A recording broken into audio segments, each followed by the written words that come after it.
Rain hammered the glass towers of Manhattan like bullets as another secretary stumbled out of Pisano Global's 60th floor. Mascara streaking her face, career over before lunch.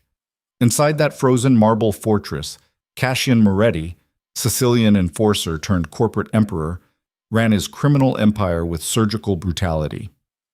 One mistake ended careers, two mistakes ended lives. Nobody survived close to him for long. Then a clumsy barista named Elena Whitmore accidentally shattered a priceless Renaissance inkwell within 5 minutes of walking through his door, spilled coffee across ancient marble, and muttered sarcastic commentary under her breath while the entire security team held its breath waiting for blood. Cassian laughed. The office went silent.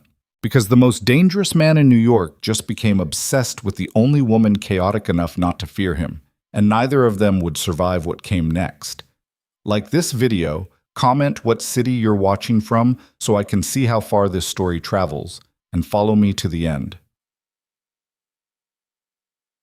The rain came down like the city wanted to drown itself. Elena Whitmore stood outside the glass monolith of Pisano Global, with a to-go cup shaking in her hand and her stomach trying to crawl out through her throat. 60 floors of steel and silence stretched above her, each window reflecting storm clouds that looked like bruises across the sky. She'd walked past this building 1,000 times, serving overpriced lattes to hedge fund sociopaths, never imagining she'd actually be stupid enough to walk inside. But her landlord didn't take art history degrees as rent payment.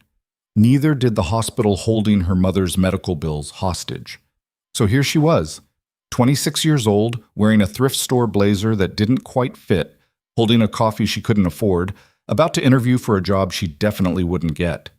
The lobby swallowed her whole. Marble floors stretched in every direction like frozen lakes. Everything gleamed, chrome fixtures, polished stone, security guards in suits that cost more than her entire wardrobe. Elena's sneakers squeaked against the floor. Every head turned. She felt like a stray dog wandering into a cathedral. "Can I help you?" The receptionist's voice could have cut glass. "I have an interview." Elena's voice came out smaller than she wanted. "Executive assistant position, 10 o'clock. The woman's expression flickered, something between pity and disbelief. 60th floor, elevator bank C. Don't be late." Elena nodded and walked toward the elevators before her legs could mutiny. Behind her, she heard whispered conversation, the receptionist's voice dropping low. "Another one. She won't last an hour." The elevator ride felt like ascending into hell in reverse. Numbers climbed. Her reflection stared back from polished steel. Dark circles under her eyes. Hair pulled into a bun that was already losing structural integrity. Coffee stain on her sleeve she'd tried to hide under the blazer.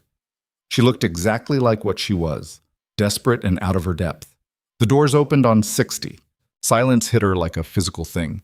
No phones ringing, no chatter, just the hushed whisper of expensive ventilation and the soft click of keyboards from people who looked like they'd been carved from ice. Floor-to-ceiling windows revealed Manhattan sprawled below, rain turning the city into a watercolor bleeding across glass. "You're the 10 o'clock." Not a question. The man who spoke wore a suit that probably cost 5 figures and an expression that suggested he'd watched people fail at this job so many times it didn't even register anymore. "Follow me. Don't touch anything." Elena followed him through corridors lined with art that belonged in museums. Renaissance paintings, ancient sculptures, a Ming vase sitting on a pedestal like it wasn't worth more than her entire life. Every piece positioned with mathematical precision, lit by soft halogens that made the marble glow. The man stopped outside massive double doors. "He's in a conference call. You'll wait here. When he's ready, I'll take you in. Keep your hands to yourself and speak only when spoken to." Then he was gone. Elena stood there clutching her coffee, trying to remember how to breathe. Through the doors she could hear a voice, low, controlled, speaking rapid Italian that sounded like gravel wrapped in silk. She couldn't understand the words, but she understood the tone. That was the voice of a man who'd never been told no in his life and wouldn't recognize the concept if it bit him. The door opened without warning. The man, the one she'd heard in other interviews called Ice in a Suit, gestured her forward. "Now." Elena walked into Cassian Moretti's office and immediately understood why grown men were afraid of him. The space was enormous. 40 feet of marble and glass, furnished with pieces that looked like they'd been stolen from palaces. Rain hammered against floor-to-ceiling windows behind a desk the size of a small car. And sitting behind that desk, perfectly still, was the kind of man who made you understand exactly how small and fragile you were just by existing in the same room. Cassian Moretti was maybe 35, built like violence wrapped in a three-piece suit that probably cost more than a decent car. Dark hair swept back from a face that looked like it had been carved by someone who understood cruelty. Sharp jaw, straight nose, eyes the color of frozen seawater. He radiated control like other people radiated body heat. Every movement precise, every breath calculated. He was looking at her the way scientists look at bacteria under microscopes. Sit. One word, not a suggestion. Elena sat in the leather chair facing his desk and tried not to shake. She set her coffee cup on the armrest, fingers still wrapped around it like a security blanket. Cassian's eyes tracked the movement, registered the coffee, said nothing.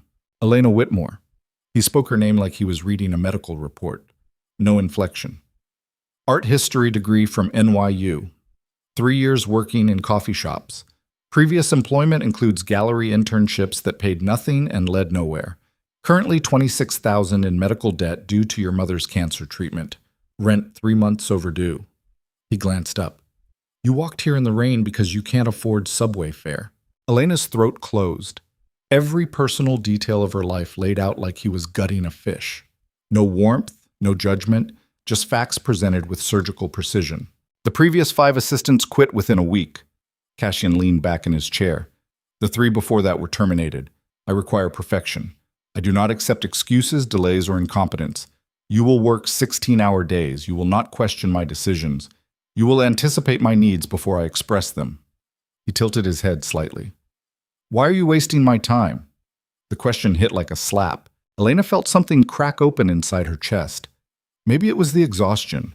Maybe it was 3 months of rejection letters and landlord threats, and watching her mother fade in a hospital bed she couldn't pay for. Maybe it was just the absolute certainty that she had nothing left to lose. Because I'm smarter than every polished Ivy League robot you've already fired. The words came out before she could stop them. You don't need someone who knows how to format emails and schedule conference calls. You need someone who can see patterns nobody else sees. And I can do that.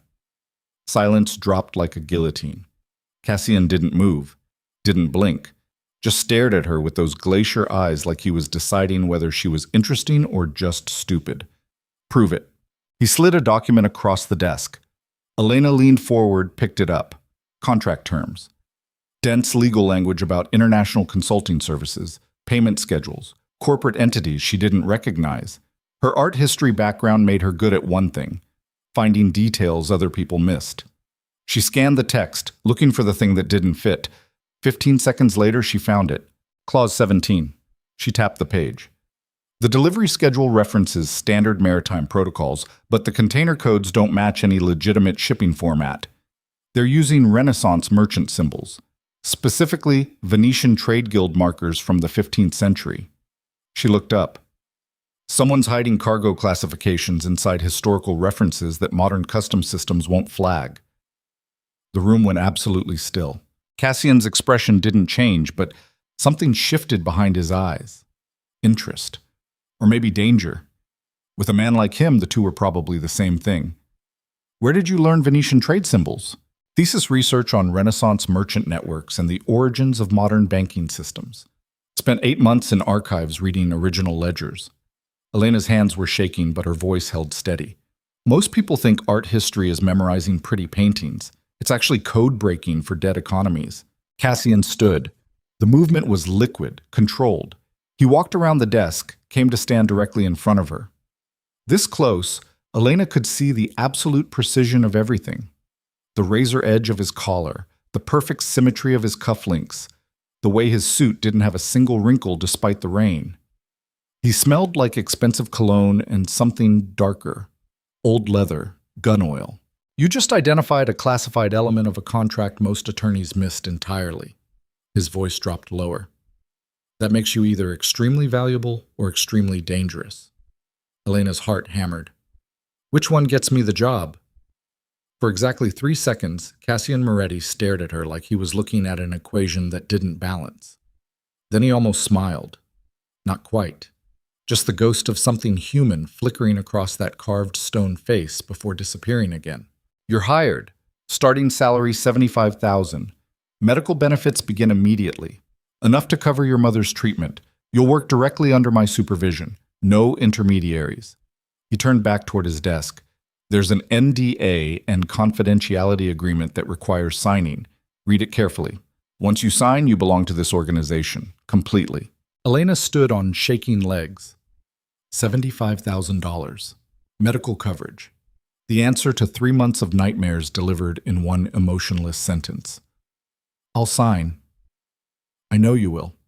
Cassian picked up a pen, actual fountain pen, probably worth more than her rent, and held it out. People always do. Elena took the pen. Her fingers brushed his for half a second. His hand was warm. Somehow that felt more disturbing than if he'd been cold as marble. She signed her name at the bottom of the contract without reading the fine print. Survival instinct had died somewhere around week 8 of unemployment. You start now. Cassian pressed a button on his desk. The man in the expensive suit appeared in the doorway like he'd been waiting. Marco will give you office access, security clearance, and your workstation. You have 30 minutes to familiarize yourself with my schedule. I have a meeting at 11. You'll attend and take notes. Yes, sir. Elena turned to follow Marco out, made it exactly 3 steps before her elbow caught the edge of a side table. The coffee cup she'd forgotten she was still holding flew out of her hand. Everything happened in slow motion. The cup arced through the air. Coffee exploded outward in a perfect brown spiral. And sitting on that side table, positioned on a bed of dark velvet like something sacred, was an antique inkwell made of blown glass and gold filigree. Renaissance era. Probably Florentine. Absolutely priceless. The coffee cup hit it dead center. Glass shattered. Gold cracked. Pieces flew across the marble floor like shrapnel. Brown liquid spread across white stone, carrying fragments of broken art with it. The entire room froze. Marco went white. Security guards appeared in the doorway, hands moving toward weapons under their jackets. Elena stood there, coffee dripping from her fingers, staring at 1,000 pieces of irreplaceable history scattered across the floor. Her brain short-circuited. Oh, shit. She dropped to her knees and started trying to pick up glass with her bare hands. Panic made her movements jerky. I'm sorry. I'm so sorry. I can fix this. I can find someone who does restoration. There are specialists in Brooklyn who work with Renaissance glass. I know someone who... Stop talking. Cassian's voice cut through her rambling like a knife. Elena froze. Glass pieces still in her hands, coffee soaking into her sleeve, certain she was about to die. Footsteps. Cassian walked toward her, stood looking down at the destruction. His face was absolutely unreadable. That inkwell belonged to my brother. His voice had no emotion in it at all. He died 6 years ago. It was the only thing of his I kept. Elena's throat closed completely. She couldn't breathe, couldn't think, just knelt there in broken glass and coffee, waiting for whatever came next. Then Cassian did something that made the entire security team go rigid with shock. He laughed. Not a big laugh, just a short, sharp sound like something breaking loose inside his chest. He looked at her. Really looked at her. Kneeling in wreckage and panic with glass in her hands and coffee in her hair, and something cracked in that frozen face. 5 minutes. He shook his head slowly. You lasted 5 minutes before destroying something irreplaceable. I can pay for it. Elena knew it was stupid even as she said it. I'll work for free. You'll stand up and stop touching broken glass before you bleed on my floor. Cassian's voice went back to that controlled monotone. Marco, get maintenance to clean this. Have security review the surveillance footage. I want to know exactly how this happened. Elena stood. Her knees were shaking so badly she almost fell. I'm fired. No. Cassian walked back to his desk like nothing had happened. You're exactly what I expected. Chaotic. Brilliant. Completely incapable of following simple instructions like, don't touch anything. He sat down, picked up a different pen. Now go familiarize yourself with my schedule. You have 28 minutes. Elena stared at him. You're not firing me. I just spent 5 minutes watching you try to rebuild a priceless artifact with your bare hands while apologizing to broken glass. Most people would have run. He glanced up. You stayed. That interests me. Marco appeared at her elbow, gently steering her toward the door. Elena let herself be guided out, brain still trying to process what just happened. Behind her, she heard Cassian's voice, quiet. And Elena. She turned. He was watching her with those ice water eyes. Don't make me regret this. Gaek. Her workstation turned out to be a glass desk in a small office directly outside Cassian's door. Close enough that she could hear him on phone calls. Close enough that he could appear in her doorway without warning. The computer had 17 monitors. The phone system looked like it required an engineering degree. Post-it notes covered every surface. Reminders from the previous assistant about Cassian's schedule, his preferences, his absolute rules about coffee temperature and meeting start times and which calls to interrupt him for and which ones meant death. Elena sat down and stared at the chaos. You'll want to quit by tomorrow. The voice came from behind her. She turned to find a woman in her 40s, perfectly composed, holding a tablet like a shield. I'm Grace. I run executive operations, which means I clean up after him when assistants inevitably fail. Nice to meet you. No, it isn't. Grace's smile was sharp. You seem like a nice girl, so I'll be direct. Cassian Moretti is impossible. He doesn't sleep. He doesn't make mistakes. He expects you to be psychic and perfect and available at all hours. The last assistant had a nervous breakdown in the bathroom. The one before that quit via text message at 3 a.m. You won't be different. Noted. Grace studied her. You're either very brave or very stupid. Broke. Elena turned back to the monitors. That's a third option nobody considers. Fair enough. Grace set a thick binder on the desk. His schedule. Memorize it. He'll quiz you randomly and expects instant answers. Coffee is consumed at 8:15, noon, and 4:30. Never early, never late. Temperature between 160 and 165 degrees. Anything else gets thrown out. She paused. I heard you destroyed his brother's inkwell. Yeah. And you're still alive. Apparently. Grace was quiet for a moment. That's unusual. Cassian doesn't forgive mistakes, especially not ones involving his brother. Elena looked up. What happened to him? The brother. That's not something you ask about. Grace's voice went flat. Not if you want to keep working here. Some subjects are forbidden. That's one of them. She left without another word. Elena spent the next 20 minutes trying to decode Cassian's schedule. Meetings stacked back-to-back from dawn until midnight. Conference calls with Tokyo at 4 a.m. Dinners with people whose names she recognized from financial news. Everything color-coded, cross-referenced, annotated with notes about preferences and security protocols and which restaurants required armed escorts. Her phone buzzed. New email. From Cassian. Subject, 11 a.m. meeting. Body, conference room A. Bring your tablet. Don't be late. Elena grabbed the tablet Grace had left, stood up too fast, knocked over a cup of pens, scrambled to catch them, and nearly tripped over her own feet getting to the door. This was going to be a disaster. Conference room A looked like where world leaders negotiated wars. 20 feet of polished marble table. Leather chairs that probably cost more than cars. Windows overlooking Manhattan spread out like a kingdom. 6 men in suits worth mortgage payments sat around the table looking at her like she was something tracked in on someone's shoe. Cassian sat at the head. Perfect posture. Hands folded on the table. Completely still except for his eyes, which tracked her entrance with predatory focus. You're 45 seconds late. Elena's stomach dropped. The elevator. I don't accept excuses. He gestured to an empty chair. Sit. Take notes. Do not speak unless I ask a direct question. She sat, opened the tablet, tried to look professional while her hands shook. The meeting started without preamble. Shipping routes, container manifests, port schedules across 3 continents. The men talked in abbreviations and code, nothing that sounded illegal, but everything that felt wrong. Like watching someone speak perfect English while knowing they're lying in a language you can't prove. Elena typed everything, focused on the patterns. Then someone said, the Venice shipment cleared customs using the standard protocols. Elena's hands stopped. Venice, standard protocols. The same phrase she'd seen in the contract, the one using Renaissance trade symbols to hide cargo classifications. She glanced up, found Cassian watching her. His expression gave away nothing, but she felt the weight of his attention like physical pressure. One of the men, older, gray-haired, with the kind of face that had seen violence up close, leaned forward.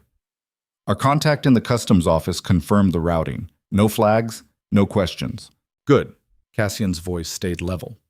Continue using the established channels. I want weekly reports. The meeting continued. Elena kept typing, but something was crawling up her spine. The careful language, the deliberate vagueness, the way everyone in this room looked like they'd buried bodies and slept fine afterward. This wasn't a consulting firm. This was something else entirely. An hour later, the meeting ended. The men filed out. Elena stayed seated, staring at her notes, trying to make sense of what she'd just witnessed. Close the door. She looked up. Everyone was gone. Just Cassian, still sitting at the head of the table, watching her with those frozen eyes. Elena stood, closed the door, turned back. You recognize the reference. Not a question. The Venice protocols, same code structure from the contract. Cassian stood slowly, walked around the table toward her, each step deliberate. You understand what that means. It means you're not running a consulting firm. Elena's voice came out steadier than she felt. You're moving something through international shipping channels using historical symbols to bypass modern customs systems. He stopped 3 feet away, close enough that she could see the exact shade of his eyes, pale gray with darker rings around the iris, close enough to run if she needed to. And now that you know that, Cassian said quietly, what do you plan to do? The question hung in the air like a blade. Elena's brain screamed at her to lie, to play dumb, to pretend she hadn't noticed anything wrong. But she'd spent 6 years studying Renaissance merchant networks. She knew exactly what those symbols meant, and she knew that lying to a man like Cassian Moretti was probably more dangerous than telling the truth. I plan to keep my mouth shut and do my job. She met his eyes. Because whatever you're moving through those channels, it's keeping this company running, and this company is paying for my mother's cancer treatment. Silence stretched. Cassian tilted his head slightly. You're not afraid. I'm terrified. Elena's hands were shaking again. But I'm more afraid of losing this job than I am of you. Something flickered across his face, almost respect, almost amusement. That's honest. You hired me because I'm smart enough to notice things other people miss. Elena's heart hammered. That includes knowing when to notice things and when to pretend I didn't. Cassian studied her for a long moment. Then he walked back to the table, gathered his papers with precise movements. You'll sign an additional NDA. Extremely specific terms about confidentiality and the consequences of violating it. He glanced at her. Those consequences are not metaphorical. Understood. Good. He headed for the door, stopped with his hand on the frame. The inkwell you destroyed. My brother gave it to me the day before he died. He believed our family could become legitimate, walk away from the violence. His voice went flat. He was wrong. Then he was gone. Elena stood alone in the conference room, surrounded by luxury and rain and the growing certainty that she'd just signed her life over to something far more dangerous than a demanding boss. Outside the windows, Manhattan sprawled in the storm. Somewhere down there, normal people were living normal lives, going to normal jobs, facing normal problems. Elena wasn't one of them anymore. The next 3 weeks became a study in controlled chaos. Elena learned Cassian's rhythms the way musicians learn Bach, complex, precise, no room for improvisation. Coffee at 8:15, 163 degrees, in the specific mug kept in the cabinet behind his desk. Meetings started exactly on time, never a second early or late. Phone calls screened according to an elaborate hierarchy only she could decode. Schedules adjusted in real time based on information she had to anticipate before he asked. She was exhausted, constantly behind, always scrambling, and somehow, against all logic, she was good at it. The pattern recognition that made her good at art history translated perfectly to corporate espionage masquerading as executive assistants. She started seeing connections before they materialized. guest lists that suggested allegiances, meeting times that revealed priorities. The way Cassian's jaw tightened when certain names appeared on his screen, tiny tells that taught her who mattered and who didn't. But the real revelation came late one night in the third week. Elena was alone in her office at 11 p.m., surrounded by file boxes Grace had dumped on her desk, with instructions to organize shipment manifests. Routine archival work. Boring. Except the manifests weren't boring at all. They were Renaissance trade ledgers disguised as modern business documents. Elena spread them across her desk, cross-referencing dates and container codes and port schedules. The pattern emerged slowly, then all at once. Someone was running a secondary network. Hidden inside Cassian's legitimate operations, someone had built a parallel trafficking system using the same Renaissance symbols but with subtle variations.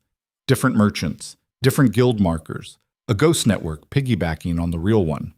And the codes dated back years, long before Elena started working here. She sat back, heart pounding.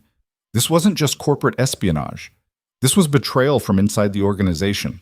Someone close enough to Cassian to access his systems, close enough to hide in plain sight. The office door opened. Elena jumped. Paper scattered.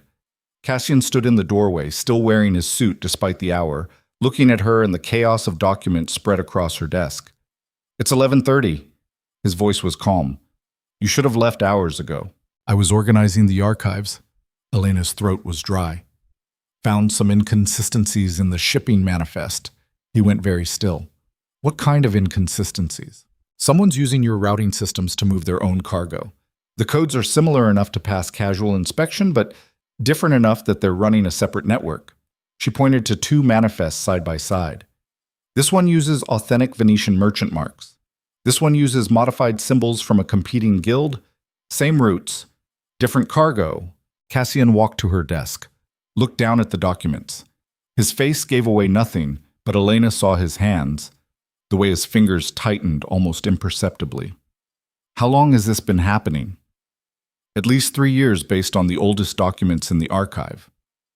"Can you identify who's running it?" Elena pulled out another sheet. "The authorization codes trace back to someone with executive-level access.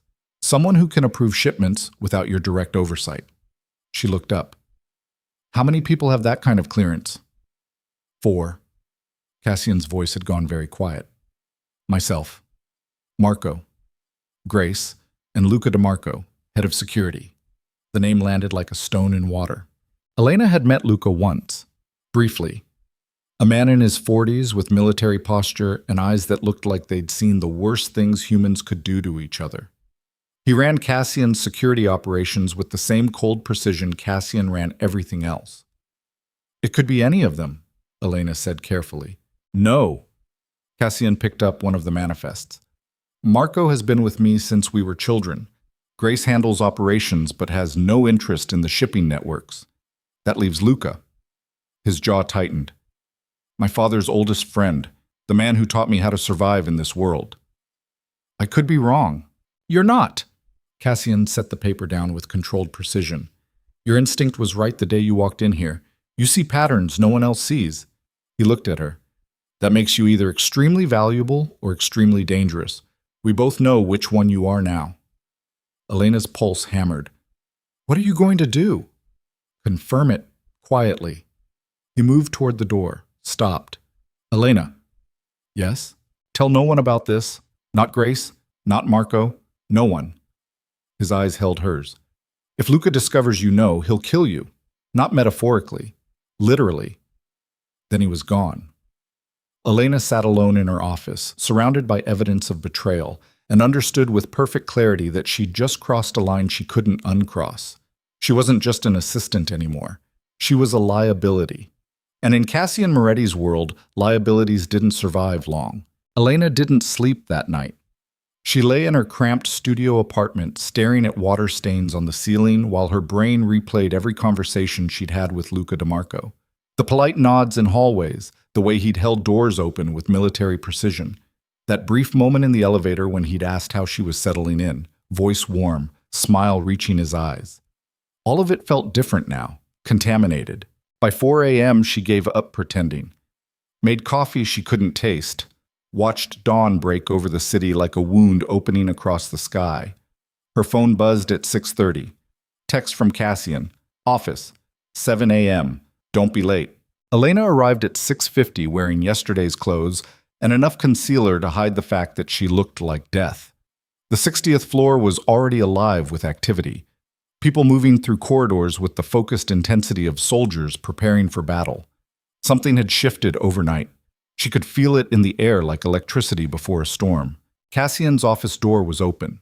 He stood at the windows with his back to the room, phone pressed to his ear, speaking rapid Italian. His jacket was off, sleeves rolled to his elbows. He looked like he hadn't slept either. Elena waited in the doorway until he ended the call. Come in, close the door. She obeyed. Stood in the center of the office while he turned to face her. His eyes were bloodshot, jaw tight with exhaustion or rage or both. I spent the night reviewing 3 years of shipping records. His voice was flat. You were right. Luca's been running a parallel network using my infrastructure, weapons, pharmaceuticals, materials that would trigger immediate federal investigation if discovered. He walked to his desk, pulled out a slim folder. These are the original manifests, the real ones, before he altered them in the system. Elena took the folder, opened it. Her stomach turned. The cargo descriptions were explicit. Military-grade weapons moving through civilian ports. Controlled substances hidden in legitimate pharmaceutical shipments.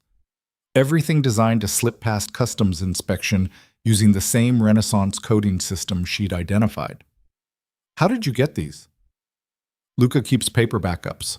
Old habit from my father's era. Cassian's expression was carved from ice.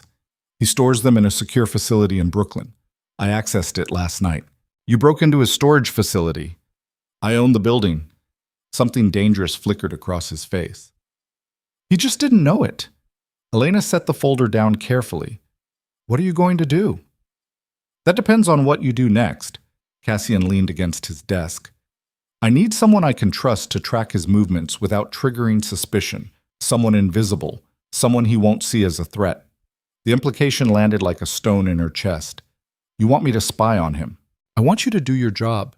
Schedule meetings, organize files, be the clumsy assistant everyone expects you to be.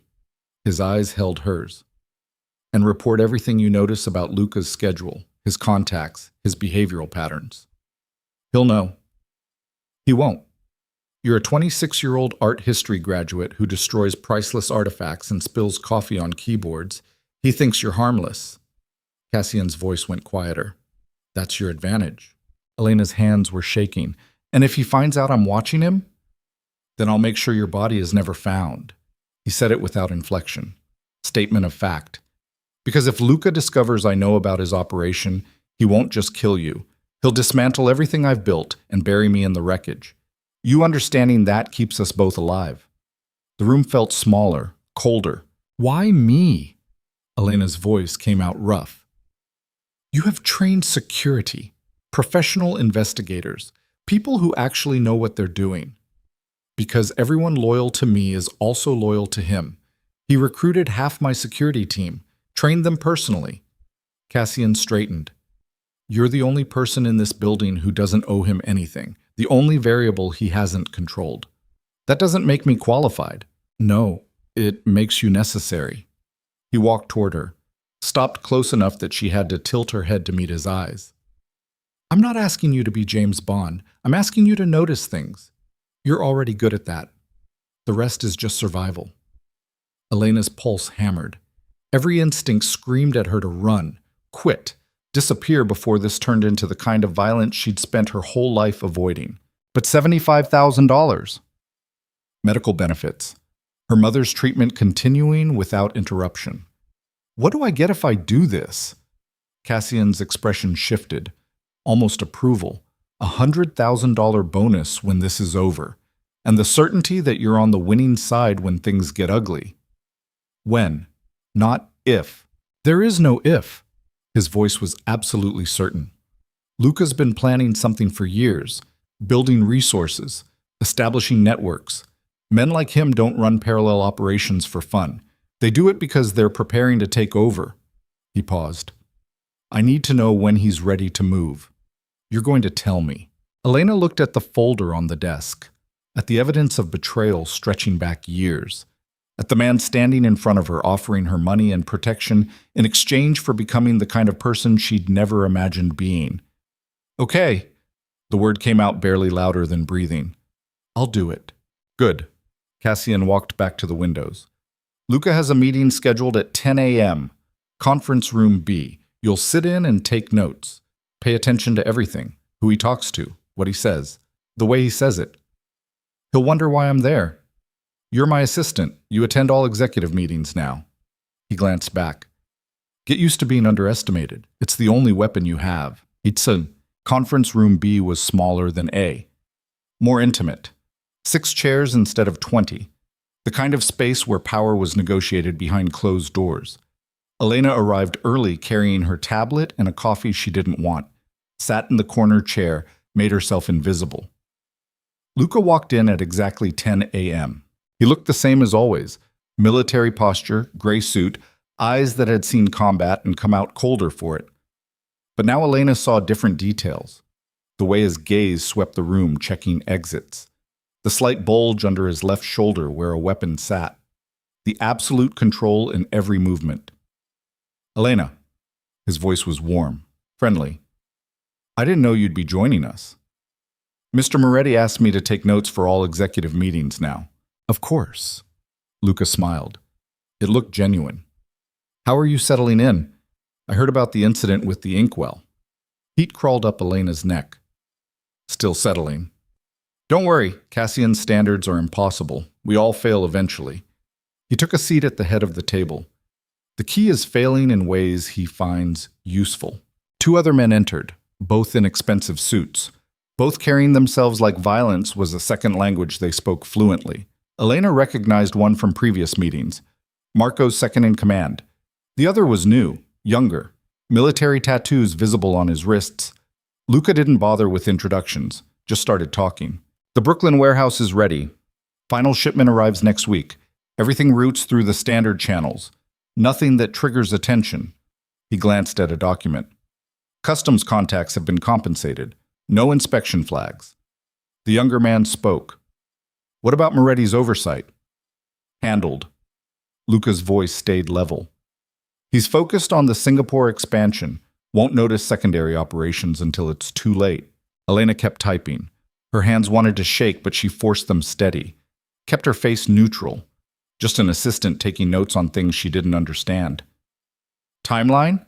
Marco's second asked. 4 weeks, maybe less if the federal investigation shifts focus. Luca leaned back. "We move when Cassian's out of the country. Minimal resistance. Clean transition." Transition. The word hung in the air like a threat. Elena's stomach turned. They weren't just running a parallel network. They were planning a coup. The meeting continued for another 20 minutes. Logistics, personnel, financial transfers that would happen too fast for anyone to stop.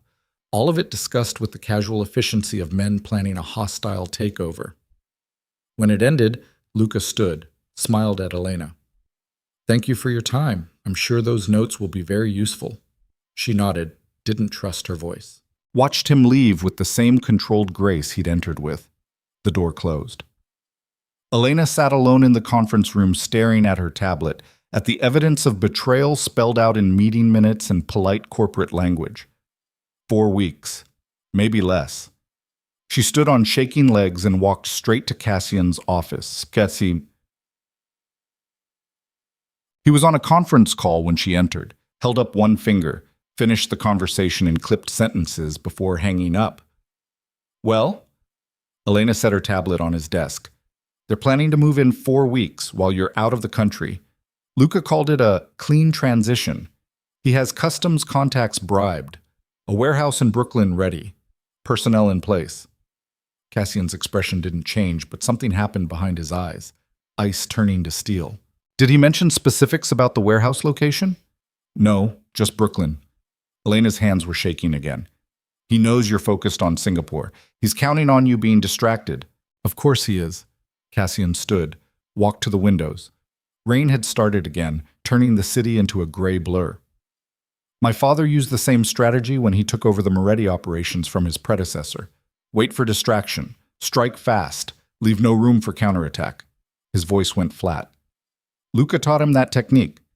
You can stop him. You know the timeline now. Knowing when doesn't tell me how. He turned to face her. Luca's been building this for years. He has resources I don't know about, contacts I can't trace. Moving against him without complete information would trigger exactly what he's planning. Cassian's jaw tightened. I need more than a timeline. I need his entire network mapped. Every person, every connection, every weakness. That's impossible in 4 weeks. Yes. He looked at her. Unless you can accelerate the process. Elena's throat closed. How? Luca keeps files. Physical records he doesn't trust to digital systems. Old habits from working with my father. Cassian walked toward her. Those files contain everything. Names, bank accounts, the full scope of his operation. Where does he keep them? His personal office, 20th floor. Secure access. Armed guards outside 24/7. He stopped directly in front of her. But he leaves for a security briefing every Thursday at 6 p.m., 45 minutes. That's your window. Elena's brain short-circuited. You want me to break into his office? I want you to access files he's left vulnerable. There's a difference. There really isn't.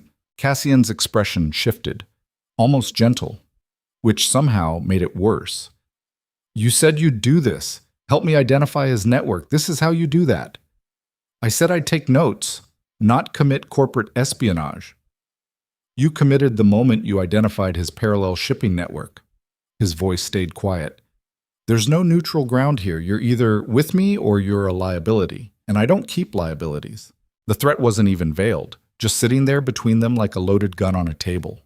Elena wanted to scream, to tell him to go to hell, to walk out and never come back. But her mother was in Mount Sinai getting experimental treatment that cost $30,000 a month. Treatment that was working, shrinking the tumors, buying time. How do I get past security? Something flickered in Cassian's eyes. Respect or satisfaction or both. You don't. You walk past them carrying file boxes. Tell them you're reorganizing archives for me. They'll let you through because you're harmless. Just a clumsy assistant doing grunt work. And the cameras?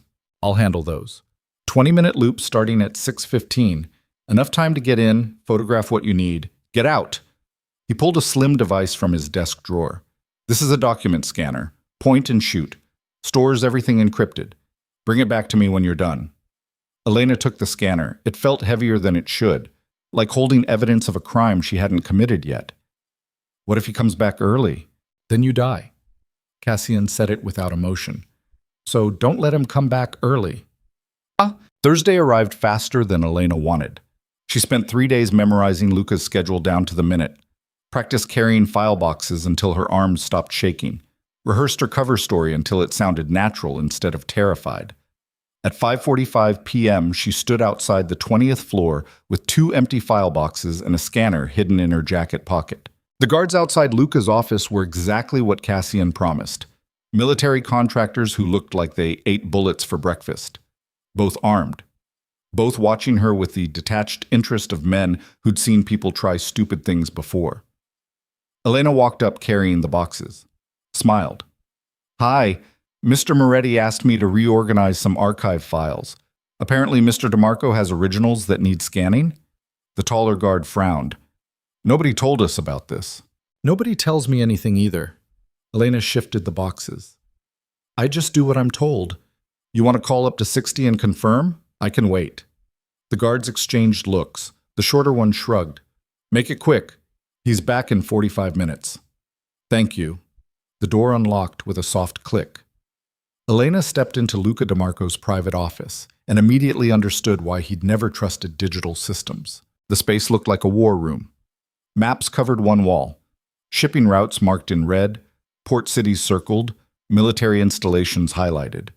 Filing cabinets lined another wall. Everything labeled in handwritten Italian. A desk held 3 monitors, all dark. And sitting on a side table, locked inside a glass case, was a handgun that looked older than she was. Her pulse hammered so loud she could hear it. 6:15. Camera loop activated. Elena pulled out the scanner, started with the filing cabinets. Personnel files. Bank records. Communications logs dating back 6 years. Everything cross-referenced with the kind of meticulous attention that came from decades of intelligence work. She photographed pages as fast as the scanner would process them, hands shaking, sweat running down her spine. Drawer after drawer, hundreds of documents, names she recognized from meetings, accounts in countries that didn't ask questions, timelines that showed Luca building his network piece by piece while Cassian's father was still alive. This wasn't just a coup. This was a hostile takeover that had been in motion for years. Elena was halfway through the third cabinet when she found the folder marked Moretti, confidential. Inside were photographs. Cassian as a child, maybe 8 years old, standing next to a teenage boy who looked like an older version of him. Same jaw, same eyes, both smiling at something off camera. The brother, the one who died 6 years ago. Elena flipped through more photos. The brothers growing up, training together, the older one always slightly in front, like he was leading the way. Then newspaper clippings, articles about a car accident in the Catskills. Vehicle went off a mountain road. Driver killed instantly, except the articles were marked up. Notes in Luca's handwriting, brake line severed, steering column compromised, witnesses paid off. The accident wasn't an accident. Elena's hand stopped working. Luca had killed Cassian's brother, made it look like a crash, covered it up so perfectly that nobody questioned it. And Cassian had spent 6 years believing it was just bad luck and dangerous roads. She photographed everything. The notes, the evidence, the proof of murder hidden in plain sight. Her watch read 6:42, 3 minutes over schedule. Elena shoved the folder back, closed the cabinet, grabbed the scanner and the empty boxes and headed for the door. Voices in the hallway. She froze. Told you it would be handled. The timeline hasn't changed. Luca's voice, coming closer. He was early. Elena's brain went into overdrive. The guards would tell him someone was in his office. He'd know immediately. There was no exit except through the door he was about to walk through. She looked around desperately. The monitors. The desk. She dropped to the floor, crawled under the desk, pulled the chair in tight, and made herself as small as possible in the space where his legs would go. The door opened. Footsteps. Luca walked in talking on his phone. No, move the shipment up. I want everything in place by next week. He sat down. The chair rolled forward. His legs were inches from Elena's face. She could see his shoes, custom leather, probably Italian. Could smell his cologne mixed with gun oil and something else. Copper, like old blood. Elena held her breath. Didn't move. Didn't breathe.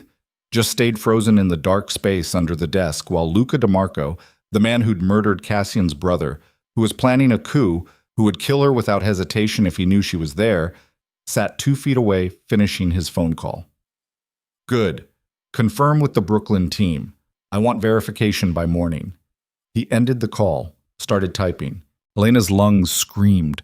Black spots danced across her vision. She couldn't breathe, couldn't move. If she gasped for air, he'd hear it. If she shifted position, he'd feel it. More typing, a drawer opening, papers rustling. Then Luca's phone rang again. DeMarco. He answered immediately. What? When? His voice changed, went hard. I'll be there in 10 minutes. Lock it down. Nobody touches anything until I arrive. He stood, chair rolled back. Elena saw his legs move toward the door, heard it open, close. Silence. She waited 30 seconds, crawled out from under the desk on shaking limbs, stood on legs that barely held her weight. The scanner was still in her jacket, the boxes still where she'd dropped them. She grabbed everything and walked out on pure adrenaline. The guards looked up. All done? Yep. Her voice sounded almost normal. Thanks. She made it to the elevator, pressed the button for 60, watched the numbers climb while her entire body shook. The doors opened. Cassian stood waiting, took one look at her face and knew. Conference room, now. But she followed him into the private conference room attached to his office. The door closed, locked. What happened? His voice was controlled, but his eyes were intense. Elena pulled out the scanner, set it on the table. I got everything. Personnel files, bank records, communications logs. Her hands were shaking so badly she could barely hold the device. And proof that Luca killed your brother. The temperature in the room dropped 10 degrees. Cassian went absolutely still. What? Photographs. Newspaper clippings about the accident. Notes in Luca's handwriting showing it wasn't an accident. Elena's voice cracked. He sabotaged the car, paid off witnesses, made it look like a crash. Cassian took the scanner. His hands were steady, but something was happening behind his eyes. Something cold and lethal rising to the surface. Show me. Elena pulled up the photos on her phone, held it out. Cassian looked at the screen. At the evidence of his brother's murder.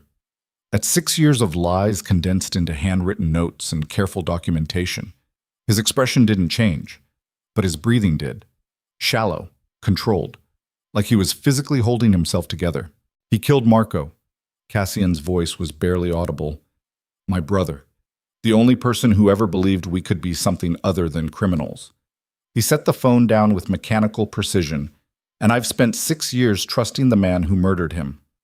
Cassian, leave. The word came out flat, dead. I'm not leaving you alone right now. Elena. He looked at her. His eyes were empty, hollowed out. Leave. Before I do something I can't take back. She stood her ground. You asked me to help you. I'm helping. You've helped enough. His voice was rising, not loud, but intense. You've given me everything I need to burn his entire operation to the ground. Now get out before you get caught in the fire. No. The refusal hung between them. Cassian stared at her like he was seeing her for the first time. Really seeing her. Not as an assistant, not as a useful tool. As a person making an impossible choice to stay when every survival instinct screamed to run. Why? His voice cracked. Why would you stay? Because you're not going to burn anything to the ground. Elena's hands were still shaking, but her voice held steady. You're going to take 24 hours. Process this. Make a plan that doesn't end with you in prison or dead. She moved closer. Your brother wanted you to be better than the violence. Remember? You told me that. My brother's dead because I wasn't violent enough. Cassian's control was fracturing. She could see it in the way his hands clenched, the tension in his jaw. I should have seen it. Should have known Luca was lying. Should have... You were grieving. He manipulated that. Elena cut him off. Taking Luca down when you're emotional makes you sloppy. You're not sloppy. You're precise. So be precise. Cassian looked at her for a long moment. Rain hammered the windows. The city sprawled below like a wound. Then something shifted in his expression.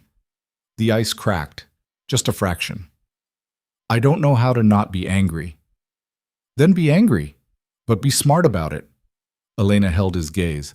Use what I found, map his network. Identify every person loyal to him, then dismantle it piece by piece until there's nothing left. That takes time. He moves in 4 weeks. Then we move faster. She pulled up the scanner files on the conference room monitor. These documents show everything: bank accounts, communication channels, personnel assignments. We have his entire operation mapped out. We just have to use it. Cassian stared at the screen, at years of betrayal laid out in spreadsheets and handwritten notes. His breathing slowly steadied. The rage didn't disappear. Elena could still see it burning behind his eyes, but it crystallized into something colder, more controlled, more dangerous. You're right. His voice leveled out. Emotion makes mistakes, and I don't make mistakes. He started pulling up files.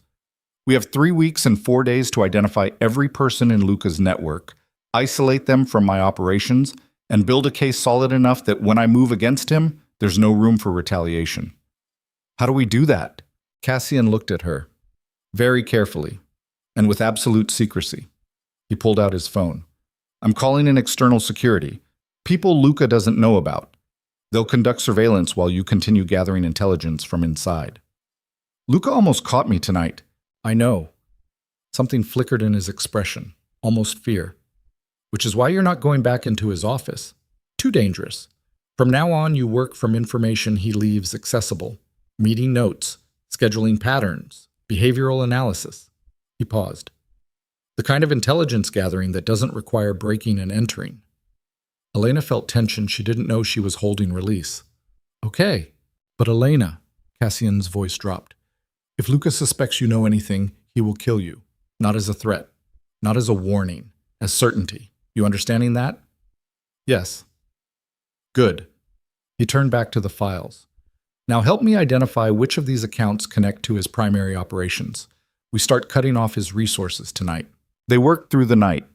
Elena cross-referencing bank accounts while Cassian made calls in rapid Italian to people she'd never heard of.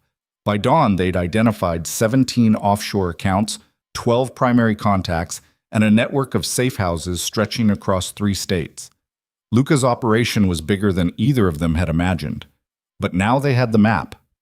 At 6 a.m., Cassian leaned back in his chair, eyes bloodshot, jaw dark with stubble. You should go home.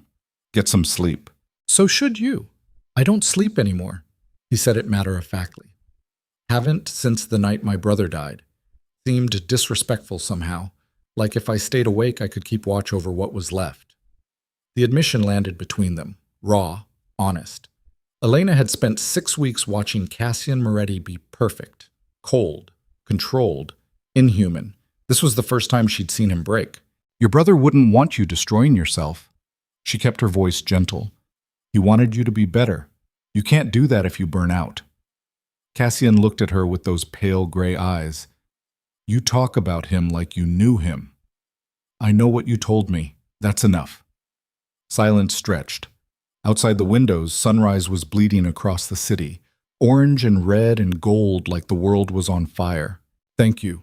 Cassian's voice was barely audible. For staying, for not running when you had every reason to. You gave me a reason not to run. Elena stood. $75,000 in medical benefits. Best reason I've ever had. He almost smiled.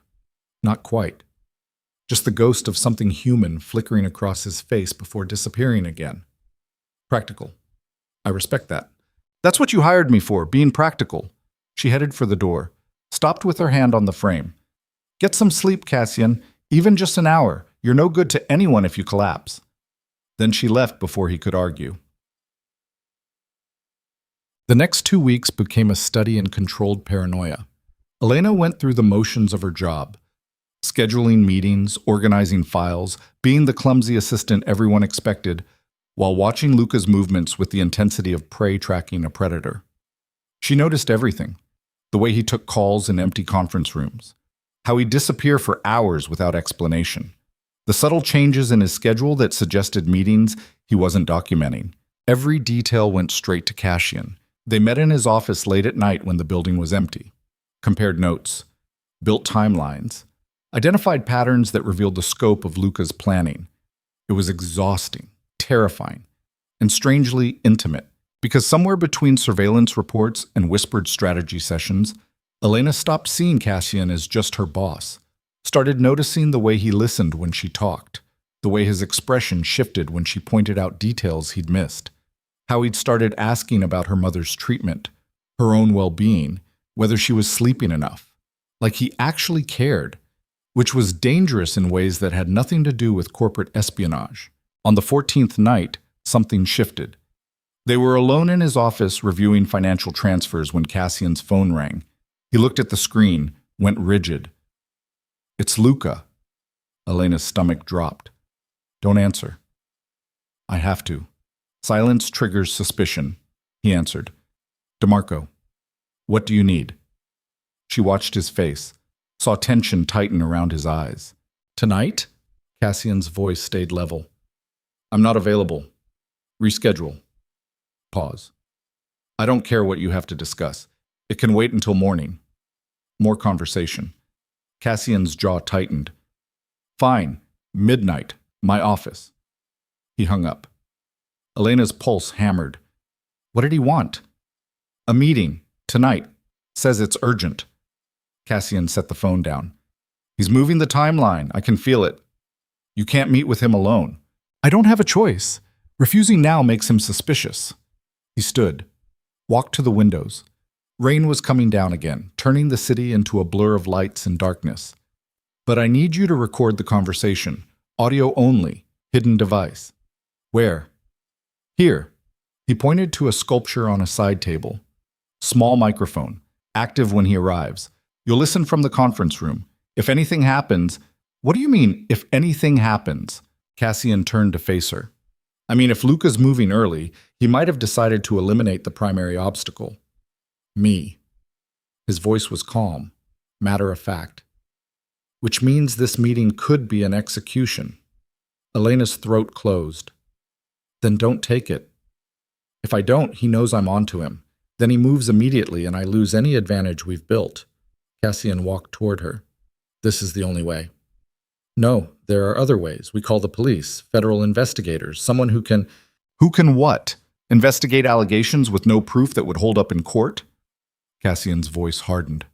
Everything we've gathered would be thrown out as illegally obtained evidence. Luca walks, and everyone who's helped us dies. He was right. Elena knew he was right, but every instinct screamed that walking into a meeting with a man who'd committed murder was suicide. Promise me you'll be careful. I promise nothing. Cassian's expression softened, just barely. But I'll do my best not to get killed. That practical enough for you? Despite everything, Elena almost laughed. Yeah, practical. Even shake it. Midnight arrived too fast. Elena hid in the conference room with headphones on, listening to the microphone feed from Cassian's office. Her hands shook, heart hammered. Every second felt like waiting for a gunshot. The office door opened. Moretti? Luca's voice came through clear, calm. DeMarco, you said this was urgent. Footsteps. The sound of someone sitting. I wanted to discuss the Singapore expansion. I think you're making a mistake. Really? Cassian's tone gave away nothing. Why? Because you're spreading resources too thin, leaving operations here vulnerable. Luca paused. I'm concerned about security gaps. I trust my security is handled. You've assured me of that repeatedly. Of course, but recent developments suggest we may have internal issues, information leaks, unauthorized access to sensitive files. Elena's blood went cold. He knew. Somehow Luca knew someone had been in his office. Interesting. Cassian's voice stayed level. What kind of unauthorized access? Someone bypassed security protocols on the 20th floor 2 weeks ago. Cameras showed a brief loop. Very professional. Luca's tone shifted, became harder. The kind of thing that requires inside knowledge. You're suggesting someone on my team is working against us. I'm suggesting we have a problem that needs solving. Silence stretched.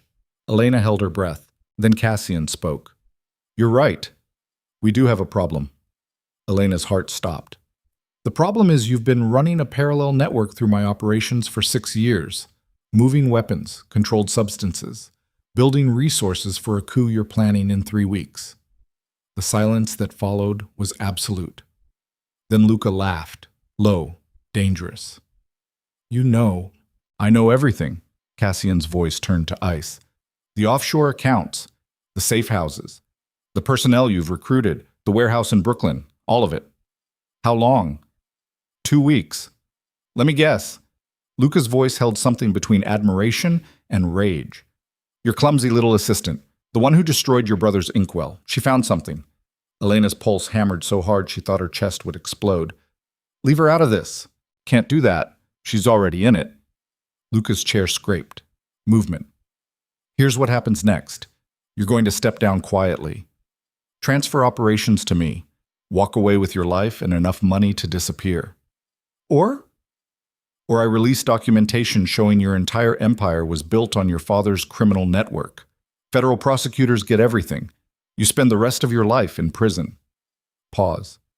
And your assistant dies screaming. The threat hung in the air like poison. You killed my brother. Cassian's voice was absolutely flat. Sabotaged his car. Made it look like an accident. I have proof. Of course you do. And it won't matter. Luca's voice hardened. Marco wanted to make the family legitimate, weak. Your father understood that weakness gets you killed, so I handled it. He was my brother. He was a liability. No emotion, just fact. Just like you're becoming now. Elena heard movement, fast, sudden, Cassian's voice, sharp. Don't. Then gunfire. 3 shots, deafening through the headphones. Elena's world stopped. She tore off the headphones and ran toward Cassian's office, heart hammering, certain she was about to find him dead on the marble floor. The door burst open under her hands. Cassian stood behind his desk, breathing hard, gun in his hand. Blood splattered across his white shirt. Luca lay on the floor 3 feet away, 2 bullets in his chest, 1 in his shoulder. Not moving. Blood spreading across marble like dark wings. Security poured into the room. Marco appeared from nowhere, took one look at the scene, started barking orders in Italian. Cassian lowered the gun. His hands were steady, but his eyes were wild. He looked at Elena standing in the doorway, and something cracked in his expression. "I told you to stay in the conference room." "I heard gunfire." "He drew first." "I had no choice." Cassian's voice was mechanical, shock setting in. "Self-defense. Security footage will prove it." Marco was on the phone. More security arrived. Someone checked Luca's pulse, shook his head. Dead. Elena stood frozen while chaos erupted around her, watched Cassian set the gun down with precise movements, saw the blood on his hands, the way his breathing was too controlled, like he was forcing himself not to fall apart. Marco approached him. "Ambulance is coming. Police will want statements. I'll handle it." Cassian nodded, didn't speak. Elena moved toward him without thinking, stopped 3 feet away. "Are you hurt?" "No." He looked down at the blood on his shirt. "This is his. You need to sit down." "I need to." His voice fractured. He looked at Luca's body, at the man who'd killed his brother, who'd tried to kill him, who was now just meat and blood on expensive marble. "I need to not be here." "Okay." Elena's hands were shaking, but her voice held steady. "Then we leave.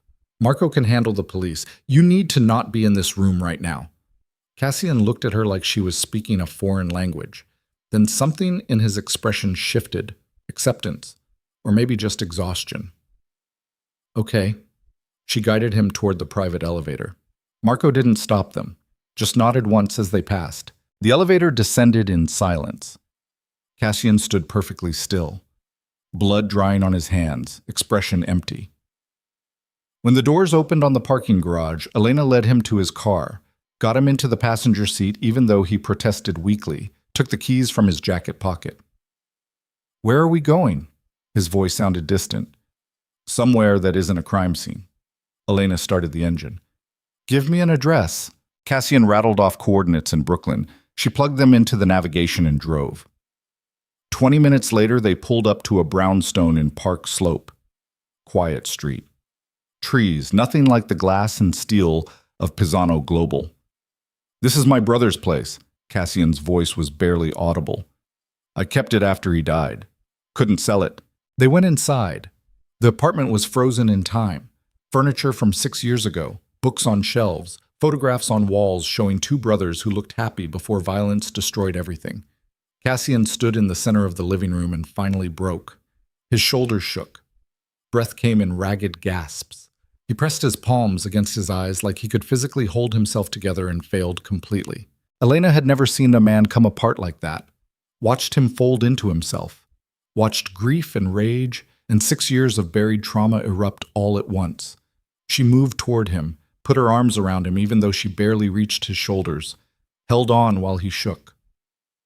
"I killed him." Cassian's voice was wrecked. "I shot him, and he's dead, and I don't feel anything except relief." "That's okay." "It's not okay. I'm not supposed to—" His hands were in his hair, pulling. "Marco wanted better, wanted us to be legitimate, and I just killed someone in my office." "He tried to kill you first. That's not the same thing." "Isn't it?" Cassian pulled back, looked at her with red eyes. "How is that different from everything my father did? Everything Marco died trying to escape?" "Because Luca gave you no choice." Elena kept her voice steady. "Your father chose violence. You defended yourself. Those aren't the same." Cassian stared at her like he was searching for permission to believe that. "You should run. Get as far from me as possible. This isn't your world." "I'm already in it. I helped you build the case against Luca. I found the evidence. I'm part of this. You're a 26-year-old barista with an art history degree. You're not built for violence. Neither are you." Elena held his gaze. "Your brother knew that. That's why he tried to get you out. And you can still honor that. You can still become what he wanted you to be." "How?" The word came out broken. "How do I do that when I've got blood on my hands?" "The same way anyone does. One choice at a time, starting now." She reached up, wiped blood from his collar with her sleeve. "You shut down Luca's operation. You turn his network over to federal investigators. You make the family legitimate like your brother wanted. That's impossible. So was shooting the most dangerous man in your organization and living to tell about it. Elena's voice gentled. But you did that. So you can do this too. Cassian looked at her for a long moment. Rain hammered the windows. The city sprawled outside like a living thing. Then he kissed her. Desperate, rough, like a man drowning, and she was air. Elena kissed him back, tasted blood and fear and something deeper, something that felt like the end of one life and the beginning of another. When they broke apart, both breathing hard, Cassian pressed his forehead to hers. I don't know how to be anything except dangerous. Then we'll figure it out together. Elena's hands were in his hair. Starting tomorrow. Tonight you just need to breathe. So he did. They stayed like that in his dead brother's apartment while sirens wailed somewhere in the distance and the rain turned Brooklyn into a watercolor, holding on to each other like the world was ending. Because in a way, it was. The old world. The violent one. The one built on fear and control and buried grief. That world died when Cassian pulled the trigger. What came next was something neither of them knew how to navigate. But at least they weren't navigating it alone. Dawn broke over Brooklyn like a wound that wouldn't close. Elena woke on the couch in Marco's apartment with her neck cramped and her mouth tasting like copper. Cassian sat across from her in an armchair, still wearing yesterday's blood-stained shirt, staring at nothing. He hadn't slept. She could see it in the shadows under his eyes, the rigid set of his shoulders, the way his hands gripped the armrests like he was holding himself in place. How long have you been sitting there? Her voice came out rough. 3 hours? Maybe 4. He didn't look at her. Police called at 5 a.m. They want a formal statement. Marco's handling the initial report, but they need me downtown by 9. Elena sat up. Every muscle in her body ached. What did Marco tell them? The truth. That Luca drew a weapon during a private meeting. That I defended myself. Security footage backs it up. Cassian's voice was flat, mechanical. Open and shut self-defense. I'll be cleared by afternoon. Then why do you look like you're about to fall apart? Because cleared doesn't mean clean. He finally looked at her. His eyes were bloodshot, haunted. Luca was head of security for 15 years. Respected. Connected. People will ask questions. Federal investigators will dig into why my head of security tried to kill me. And when they start digging, they'll find his network, Elena finished. The parallel operation, the weapons trafficking, everything. Yes. Cassian stood, walked to the windows. Rain had stopped, but the sky was still gray, pregnant with the threat of more. Which means I have maybe 72 hours before everything I've built collapses. The company, my reputation, any chance at becoming legitimate. Elena's brain kicked into gear. Unless you control the narrative. Turn over Luca's files to federal investigators yourself. Cooperate fully. Show them you had no knowledge of his operations. They won't believe that. They will if the evidence supports it. She stood, joints popping.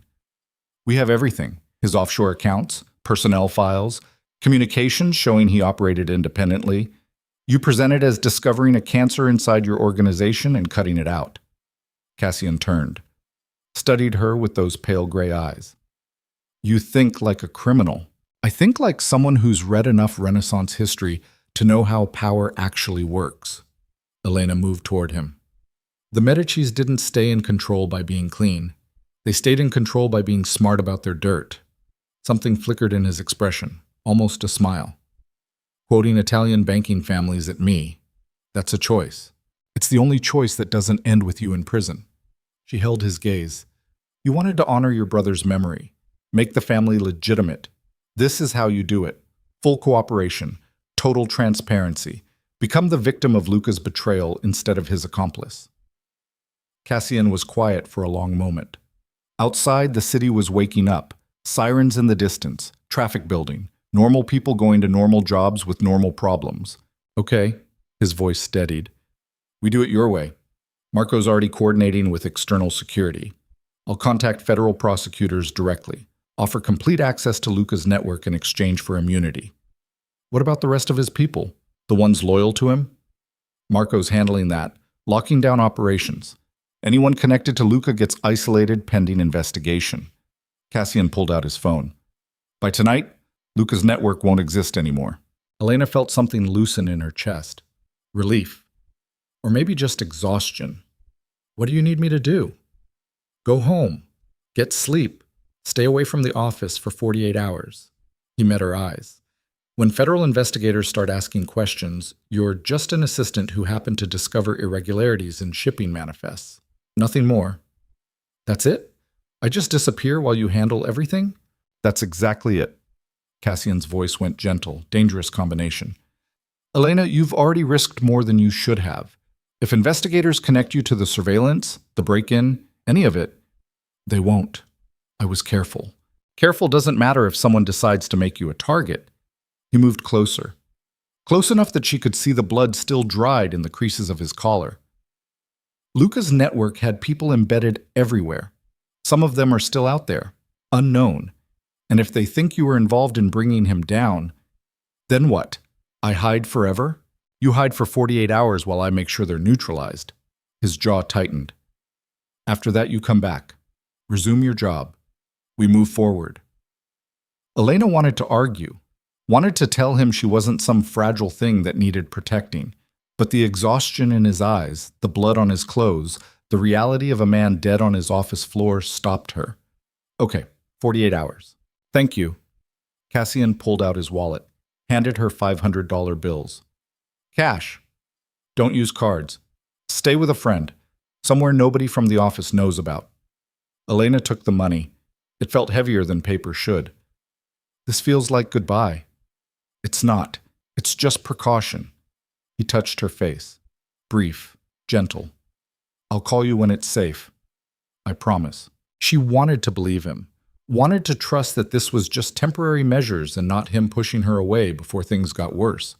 But she'd spent 6 weeks watching Cassian Moretti operate. She knew when he was being protective and when he was being strategic. This felt like both.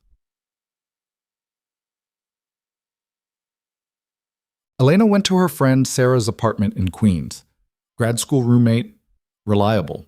Asked no questions when Elena showed up at 8 a.m. looking like she'd been through a war.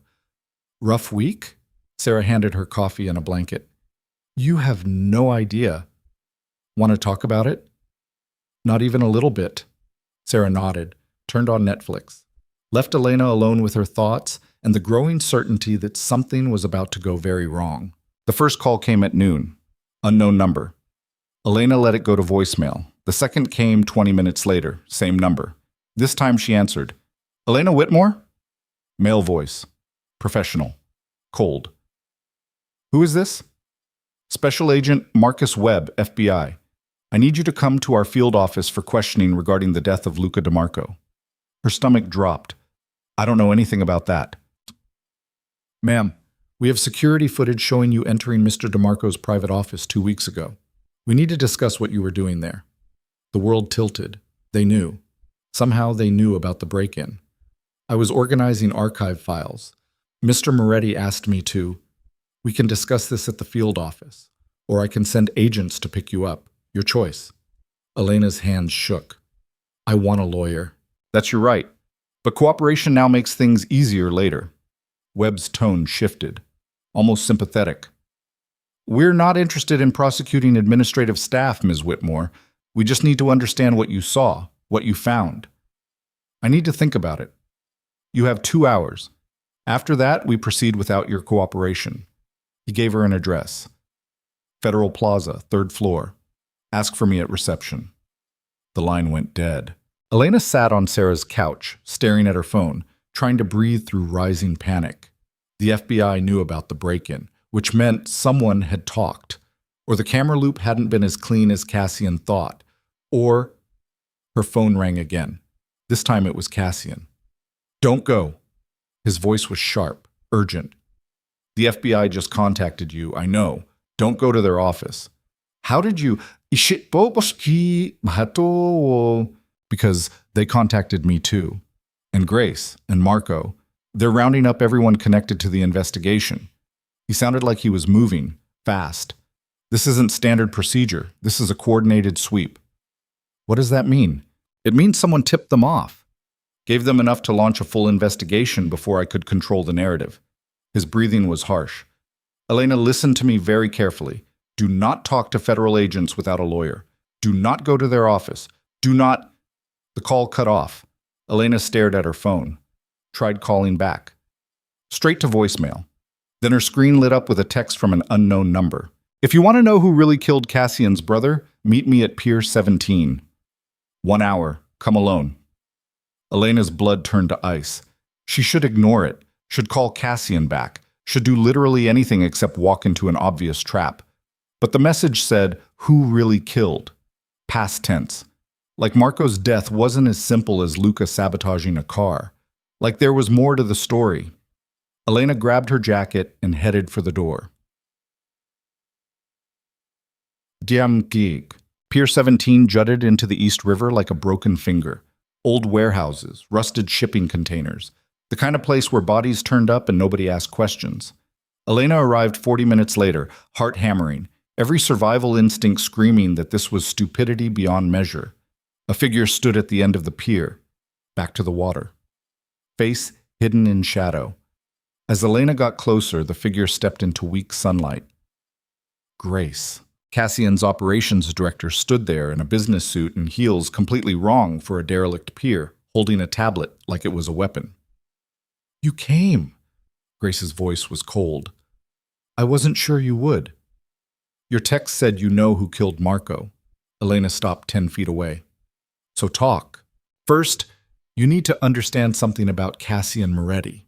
Grace's expression was unreadable. He's not the man you think he is. The grieving brother, the reluctant heir trying to go legitimate. That's a story he tells himself to sleep at night. What are you talking about? I'm talking about the fact that Marco Moretti didn't die in a car accident. Grace pulled up something on her tablet, turned it around. He was murdered, but not by Luca. The screen showed a document. Police report from 6 years ago. Vehicle inspection notes. Brake line severed. Steering column compromised. Everything Elena had seen in Luca's files. But at the bottom, in small type, was a notation she'd missed. Secondary inspection requested by C. Moretti. Evidence sealed pending family review. Elena's mouth went dry. What is this? This is Cassian requesting a second investigation into his brother's death, 2 days after the accident. Grace's voice was sharp.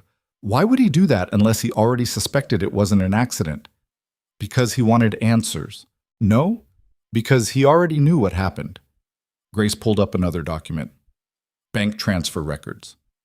3 days before Marco died, Cassian transferred $2 million to an offshore account. That account was later traced to a contract killer operating in the Catskills, the same area where Marco died. The pier tilted under Elena's feet. You're saying Cassian killed his own brother. I'm saying Cassian paid someone to kill his brother, then blamed Luca, kept evidence against Luca for years as insurance. Grace's eyes were ice. And when you stumbled onto those files, he saw an opportunity. Let you think you discovered the truth. Used you to take out the one person who knew what really happened. That's insane. Why would Cassian kill his own brother? Because Marco was going to expose the family business to federal prosecutors, turn state's evidence, destroy everything their father built. Grace moved closer. Cassian couldn't let that happen, so he eliminated the threat, made it look like an accident. And when Luca figured it out years later, Cassian had to eliminate him too. Elena's brain was short-circuiting. You're lying. Am I? Grace pulled up more files, communications logs between Cassian and the offshore account. Encrypted messages discussing the problem in the Catskills and permanent solutions. I've spent 6 years watching him, documenting everything, building a case, and now I'm giving it to federal investigators. Why tell me this? Because you're the only witness who can confirm Cassian knew about Luca's files before the shooting. Grace's voice went hard. You broke into Luca's office, found evidence, gave it to Cassian, and hours later Luca was dead. That's not self-defense, that's premeditated murder. Elena's hands were shaking. I don't believe you. Then ask yourself why the FBI contacted you so quickly, how they knew about your break-in. Grace smiled. Cold. I told them, gave them everything, security footage, your access logs, proof that Cassian used you as a weapon against Luca. The world was tilting, spinning. Elena grabbed a shipping container for support. You're working with the FBI. I'm working against a murderer who's been hiding behind his brother's memory for 6 years. Grace's voice cracked, just slightly. Marco Moretti was a good man. He wanted to save his family, and Cassian killed him for it. I won't let that go unpunished. Even if it means destroying me too. You chose to work for him, to help him, to fall for whatever story he sold you about grief and redemption. Grace's expression hardened. Now you live with the consequences. Either you cooperate with federal investigators and testify against Cassian, or you go down with him. Your choice. Elena's throat closed, every piece of the last 6 weeks rearranging itself into a different pattern. The way Cassian had hired her so quickly, how he'd pushed her toward investigating Luca, the convenient discovery of evidence proving Luca's guilt. It all felt different now, staged, like she'd been a puppet and never saw the strings. I need proof, real proof, not documents that could be fabricated. Then talk to Marco's widow. Grace pulled out a business card, handed it over. She's been waiting 6 years to tell someone the truth about what Cassian did. Maybe she can convince you. Elena took the card, stared at the address printed in neat type. Brooklyn. Not far from Marco's apartment. The apartment Cassian had taken her to last night. Where they'd kissed. Where he'd broken down in her arms. Had that been real, or just another manipulation? 1 hour, Grace's voice cut through her spiraling thoughts. After that, I tell federal investigators you're uncooperative. They'll assume you're complicit, and you'll spend the next 20 years in prison alongside Cassian. Then Grace walked away, heels clicking against concrete, disappeared into the maze of containers and warehouses like she'd never been there. Elena stood alone at the end of the pier, holding a business card, and the growing certainty that everything she thought she knew was a lie. The address led to a townhouse in Cobble Hill. Expensive, quiet, the kind of neighborhood where people raised families and pretended violence didn't exist. Elena rang the doorbell with shaking hands. A woman answered, mid-30s, dark hair, tired eyes. She looked at Elena for a long moment before speaking. You're the assistant, the one he used to kill Luca. Elena's stomach turned. I don't know what you're talking about. Yes, you do. Grace called, said you might come. The woman stepped back. I'm Isabella Moretti, Marco's widow. Come in before someone sees you. The interior was beautiful. Hardwood floors, original molding, photographs everywhere. Isabella and Marco on their wedding day, on vacation, laughing at something off camera. A whole life captured in frames. A life that ended 6 years ago. Why did Grace send me here? Elena's voice came out smaller than she wanted. Because you don't believe her. You think Cassian is the victim, the grieving brother trying to honor Marco's memory. Isabella sat on a couch, gestured for Elena to sit across from her. I thought that too, for a while, until I found Marco's journal. She pulled a leather-bound book from a drawer, set it on the coffee table between them. Marco kept detailed records, dates, conversations, evidence of everything the family was involved in.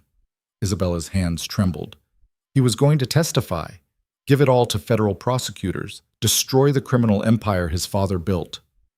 Cassian said Marco wanted the family to go legitimate. Marco wanted the family to face consequences. There's a difference. Isabella opened the journal, pointed to an entry dated 3 weeks before Marco died. Read. Elena leaned forward. The handwriting was neat, controlled. Cassian knows about the prosecution, confronted me tonight, said I was betraying the family, that our father would be ashamed. I told him our father was a monster, and I won't protect his legacy anymore. He looked at me like I was already dead. I think he might actually do it. I think my brother might kill me to protect an empire built on blood. Elena's hands went numb. She flipped ahead. Found more entries.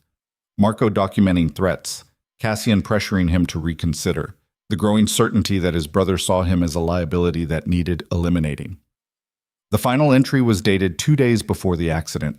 Meeting with prosecutors tomorrow. Cassian doesn't know the exact timing. I've been careful. But if something happens to me, if this looks like an accident, it wasn't. It was him, my brother, the only family I have left, and I'm terrified he's going to kill me for trying to do the right thing. Elena set the journal down with shaking hands. This could be fabricated. It's not. I had it authenticated by 3 separate handwriting experts. It's Marco's journal, his words. Isabella's voice cracked. And the next day he died on a mountain road with severed brake lines and a steering column that had been tampered with. Cassian blamed Luca. Cassian blamed the man who actually carried out the hit, who arranged the accident, who covered up the evidence. Isabella leaned forward. But Luca didn't order it, Cassian did. And when Luca found proof years later, the bank transfers, the communications with the contract killer, he tried to leverage it, tried to take over the organization using evidence of Cassian's crime. The room was spinning. Elena pressed her palms against her eyes. So Cassian killed him too, before he could expose the truth. And used you to do it. Made you think you were discovering evidence of Luca's guilt when really you were finding evidence Cassian had planted years ago. Isabella's eyes were hard. You were the perfect weapon. Smart enough to find what he wanted you to find. Naive enough not to question why it was so easy. I'm not naive. Then why are you here? Why aren't you running as far from Cassian Moretti as possible? Isabella stood, walked to the window. Because part of you wants me to be wrong. Wants to believe the man you've been falling for isn't a murderer who killed his own brother. Elena's throat closed. Because Isabella was right, part of her was desperately searching for an explanation that made Cassian innocent, that turned this back into a story about grief and redemption instead of calculated fratricide. What do you want from me? I want you to testify. Tell federal investigators everything, how Cassian manipulated you into surveilling Luca, how he used information you provided to justify killing him. Isabella turned. Her eyes were wet. I want justice for my husband, the man who tried to do the right thing and died for it. If I testify, I go to prison too. I broke into Luca's office, stole confidential files. I'm an accomplice. Grace says prosecutors will offer immunity in exchange for cooperation, full testimony against Cassian. You walk away clean. And if they don't? Isabella's expression hardened. Then you made your choice when you decided to work for a killer. Bob. Elena left the townhouse an hour later with Marco's journal photocopies in her bag and her entire world rearranged into something unrecognizable. She walked through Brooklyn in a daze, tried calling Cassian 17 times. Every call went straight to voicemail. Finally, at 8 p.m., he called back. Where are you? His voice was tight, controlled. I've been trying to reach you for hours. I was talking to Marco's widow. Silence. Long enough that Elena thought the call had dropped. Then, what did she tell you? That you killed your brother, paid a contract killer to sabotage his car, blamed Luca, used me to cover it up. Elena's voice shook. Tell me she's lying. Elena, tell me you didn't murder Marco. More silence. Then Cassian's voice, quieter. It's more complicated than that. The admission hit like a physical blow. Oh my God, you actually did it. Ooh, Marco was going to destroy everything, turn over evidence that would have put the entire family in prison. Our cousins, our associates, hundreds of people whose lives depended on the organization staying intact. Cassian sounded exhausted. I tried to convince him, spent months arguing, offering alternatives. He wouldn't listen.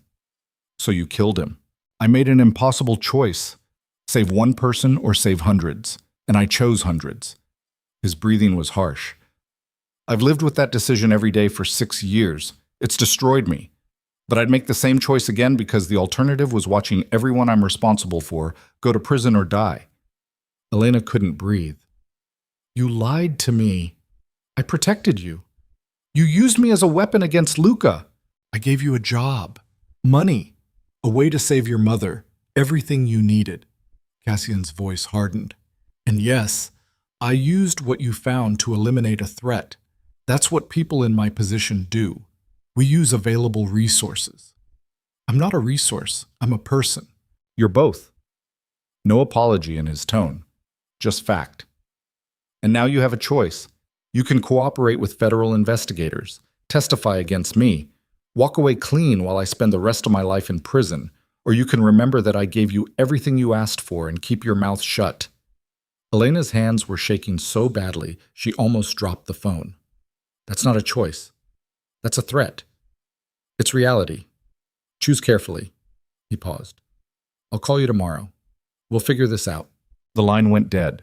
Elena stood on a Brooklyn street corner, surrounded by normal people living normal lives, and understood with perfect clarity that she'd been played from the beginning. Every smile, every moment of vulnerability, every touch had been calculated. Cassian Moretti hadn't fallen for her. He'd weaponized her, turned her into exactly what he needed when he needed it. And she'd let him. Because she was desperate and stupid and so focused on saving her mother that she didn't see the monster standing right in front of her. Her phone buzzed. Text from Grace. FBI wants your statement tomorrow. 9 a.m., Federal Plaza. Don't be late. This is your only chance at immunity. Another text. This one from an unknown number. Testify against Cassian and your mother's treatment stops immediately. Medical insurance revoked. Choose wisely. M. M for Marco. Marco, who handled operations. Marco, who'd been Cassian's friend since childhood. The threat was clear. Cooperate with federal investigators and her mother died. Stay silent and Elena became complicit in fratricide. She leaned against a building, stomach heaving, vision blurring. There was no good choice. No way out that didn't end with someone destroyed. Her phone rang again. This time it was the hospital. Miss Whitmore? This is Mount Sinai. Your mother's taken a turn. You need to come immediately.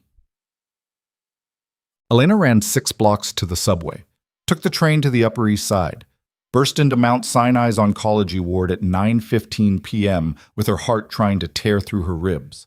Her mother's room was at the end of a long hallway. Machines beeped. Monitors showed numbers Elena didn't understand. And lying in the bed, looking smaller than she should, was the woman who'd raised her alone after her father died. Margaret Whitmore opened her eyes when Elena entered, smiled weakly. Hey, baby. Mom. Elena grabbed her hand. It felt like paper, fragile. What happened? Infection. They're handling it. Her mother's voice was thin. Don't look so worried. I'm tougher than I look. A doctor appeared in the doorway. Young, tired. Ms. Whitmore, can I speak with you outside? Elena followed him into the hallway. Knew what was coming before he said it. The infection is aggressive. We're treating it, but her immune system is compromised from treatment. The next 48 hours are critical. He hesitated. I need to be honest. Without continued treatment, her chances drop significantly. She's getting continued treatment. I have insurance through my job. About that. The doctor pulled out a tablet. We received notice this afternoon that your coverage has been flagged for review, pending investigation of your employer. Until that's resolved, we can't guarantee— No, Elena's voice cracked. No, you have to treat her. Whatever it costs, I'll figure it out. Ms. Whitmore, experimental cancer treatment runs $30,000 a month. Unless you have that in cash or can guarantee insurance coverage, I'll get it. She had no idea how, but she'd figure it out. Just don't stop treatment. The doctor nodded, sympathetic. 48 hours. After that, we need confirmation of payment or we have to discuss alternative options. He walked away. Elena went back into her mother's room, sat beside the bed, held her hand while machines beeped and the city hummed outside, and her entire world collapsed into a single impossible choice. Testify against Cassian and her mother died. Stay silent and become an accomplice to murder. There was no third option, no clever solution, no way to save everyone. Her phone buzzed. Text from Cassian. I know about your mother. I'm sorry, but this doesn't change what needs to happen. Make the right choice.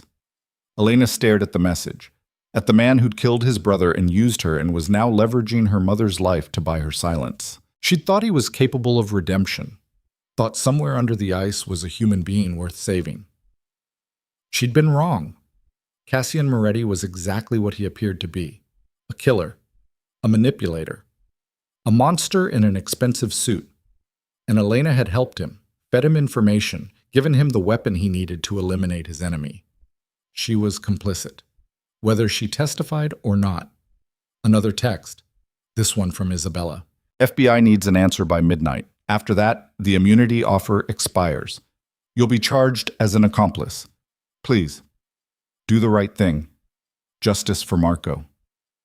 Elena looked at her mother, at the woman who'd sacrificed everything to give her a chance at a better life, who worked 3 jobs to send her to college, who never complained, never asked for anything except that Elena be happy. Saving her mother meant letting a murderer walk free. Letting her mother die meant honoring a dead man she'd never met. There was no right answer, just two different kinds of wrong. Elena pulled out her phone, stared at the screen, FBI contact information on one side, Cassian's number on the other. 48 hours until her mother's treatment stopped. 9 hours until the immunity offer expired. Outside the window, Manhattan glittered like a city made of broken glass, beautiful and deadly and completely indifferent to human suffering. Elena had spent 6 weeks believing she was smart enough to survive in Cassian Moretti's world. Now she understood the truth. Nobody survived. They just chose which way they wanted to break. Her finger hovered over the screen. FBI or Cassian, justice or survival, the right thing or the only thing. She started to dial. Then her mother's monitor started screaming. Doctors flooded the room, pushed Elena into the hallway. She stood outside watching through glass while they worked, while machines howled, while her mother's body fought an infection that treatment could stop if Elena just had the money. Money Cassian controlled. 5 minutes later, the monitor quieted. The doctors stepped back. Her mother was stable, for now, but the clock was ticking. Elena pulled out her phone, made her choice, dialed. The line rang twice before someone answered. Special Agent Webb, FBI. Elena's voice came out steady, cold, like something inside her had finally frozen solid. This is Elena Whitmore. I'm ready to make a statement about Cassian Moretti, about everything. Silence on the other end. Then, we're listening. Not over the phone. I need it in writing, full immunity, protection, and guaranteed medical coverage for my mother. All of it documented before I say another word. That can be arranged. Federal Plaza, tomorrow morning, 9 a.m. I'll be there. Elena's hand was shaking, but her voice held steady. And Agent Webb? When I'm done testifying, Cassian Moretti won't just be facing murder charges. He'll be facing a conspiracy that goes back 6 years. Everything. Names, accounts, the entire network. We'll be ready. Elena hung up. Stood in the hospital hallway while normal people wandered past with normal problems and normal lives. She'd just signed Cassian Moretti's death warrant, and her own, because men like him didn't go quietly, didn't accept betrayal, didn't let witnesses live long enough to destroy them. The moment Elena walked into that FBI office tomorrow, she became a target, but at least her mother would survive. The FBI would guarantee treatment. Make sure Margaret Whitmore lived even if Elena didn't. That was enough. It had to be. Elena walked back into her mother's room, sat beside the bed, held her hand while machines beeped rhythm and the city moved outside, and everything she thought she knew about herself rearranged into something she didn't recognize. 6 weeks ago, she'd been a broke barista with an art history degree and no options. Now she was a federal witness preparing to bring down New York's most dangerous criminal organization. The transformation should have felt empowering. Instead, it just felt like dying in slow motion. Her phone buzzed one more time. Text from Cassian. I know what you're planning. Don't do this, please. The please almost broke her, because it sounded human, real, like the man who'd kissed her in his dead brother's apartment was actually capable of begging. But Elena had read Marco's journal, seen the evidence, talked to Isabella. She knew what Cassian was, what he'd always been, and she wasn't going to let him destroy anyone else. She typed back, I already did. Then she blocked his number, deleted their message history, erased every trace of him from her phone like that would somehow erase 6 weeks of mistakes and manipulation. It wouldn't. Nothing would. But at least she could stop making new ones. Elena sat in the hospital room, holding her mother's hand, watching dawn break over a city that ate people whole and never apologized. Tomorrow she'd walk into the FBI office and tell them everything. Tonight she just needed to breathe and pretend she wasn't absolutely terrified of what came next. Elena never made it to the FBI office. At 7 a.m., 2 hours before her scheduled testimony, 3 SUVs surrounded her mother's hospital room. Men in tactical gear flooded the hallway. Not FBI, not police. Private security with the kind of weapons that said they weren't interested in arrests. Elena was in the bathroom when it happened, heard shouting, her mother's monitor screaming, the distinctive crack of a door being forced open. She locked the bathroom door with shaking hands, pulled out her phone. No signal. They were jamming communications. Through the thin door she heard voices, calm, professional, terrifying in their efficiency. "Clear the room. Patient comes with us. Anyone interferes, put them down." Her mother's voice, weak but defiant. "Don't touch her. Whatever this is about, leave my daughter alone." "Your daughter's not here, ma'am, but she will be. And when she arrives, you're going to convince her to make a very different choice than the one she made last night." Footsteps. Equipment being disconnected. The sound of her mother being moved. Elena pressed her fist against her mouth to keep from screaming. Every instinct screamed to burst out, to fight, to do something. But she'd watched enough of Cassian's world to know that getting herself killed right now helped no one. The voices faded. Elevator doors opened and closed. Silence settled like ash. Elena waited 3 full minutes before unlocking the bathroom door. The hospital room was empty. Bed stripped, monitors dark. No sign of struggle except a single syringe on the floor, still capped, and a note taped to the window. She recognized the handwriting immediately. Cassian's precise script. Brooklyn Navy Yard. Warehouse 7. Come alone. Unarmed. You have 2 hours before your mother's medical equipment fails. Choose wisely. Elena's hand shook so badly the paper rattled. He'd taken her mother, ripped her out of critical care and dragged her to a location designed for bodies that nobody found. This wasn't negotiation. This was execution with extra steps. She pulled out her phone, called Agent Webb. It rang once before a different voice answered. "Ms. Whitmore. Change of plans." Male voice. Unfamiliar. "Your testimony is no longer required. We've received alternative evidence regarding the Moretti case. You're free to go." Elena's blood went cold. "What alternative evidence?" "That's classified. But I can tell you that Cassian Moretti has been very cooperative. Provided documentation showing Luca DeMarco's sole responsibility for all criminal operations. Your involvement is no longer relevant to our investigation." "That's bullshit. I was supposed to have immunity, protection. Your mother's medical situation is between you and the hospital. The FBI has no jurisdiction over private health care." The voice went flat. "Don't contact this number again." The line went dead. Elena stood in an empty hospital room and understood with perfect clarity what had just happened. Cassian had bought the FBI, or threatened them, or provided evidence so damning that they'd rather take his cooperation than her testimony.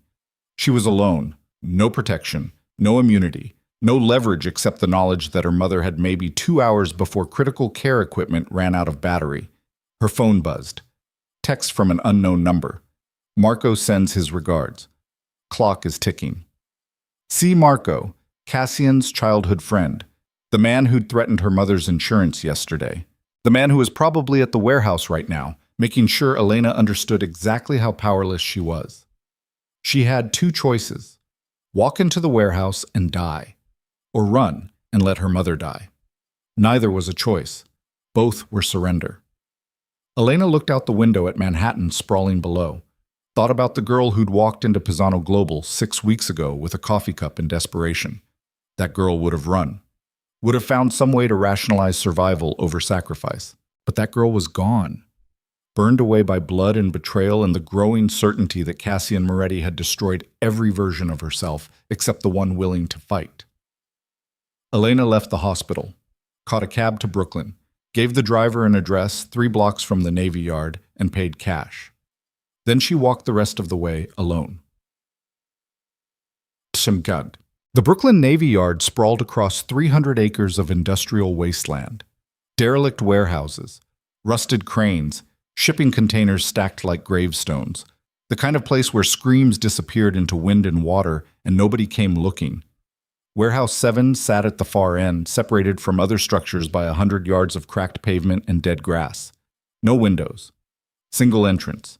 The architectural equivalent of a trap. Elena approached on foot, hands visible. No weapon, just her phone in her pocket and the growing certainty that she wasn't walking out of this alive. The warehouse door was open, darkness inside. She stepped through. It took her eyes 3 seconds to adjust. The space was massive, 50 feet high, rusted catwalks overhead, industrial machinery long since gone to rot. And in the center, surrounded by battery-powered medical equipment and armed men in tactical gear, was her mother.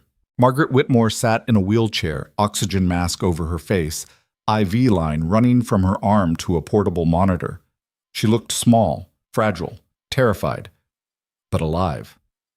Cassian stood 10 feet away, perfect suit, perfectly still, watching Elena with those pale gray eyes like he was calculating exactly how this would end. "You came," his voice echoed in the empty space. "I wasn't sure you would. You kidnapped my mother from critical care. What did you think would happen? I thought you'd make the smart choice. Call the FBI, bring armed agents, try to save yourself." He tilted his head slightly. "But you came alone, unarmed, which means you're either very brave or very stupid. I'm neither. I'm just tired of people I love being used as weapons against me." Elena's hands were shaking, but her voice held steady. "Let her go. Whatever this is about, it's between us." "No, it's about what you did last night." Cassian's expression didn't change.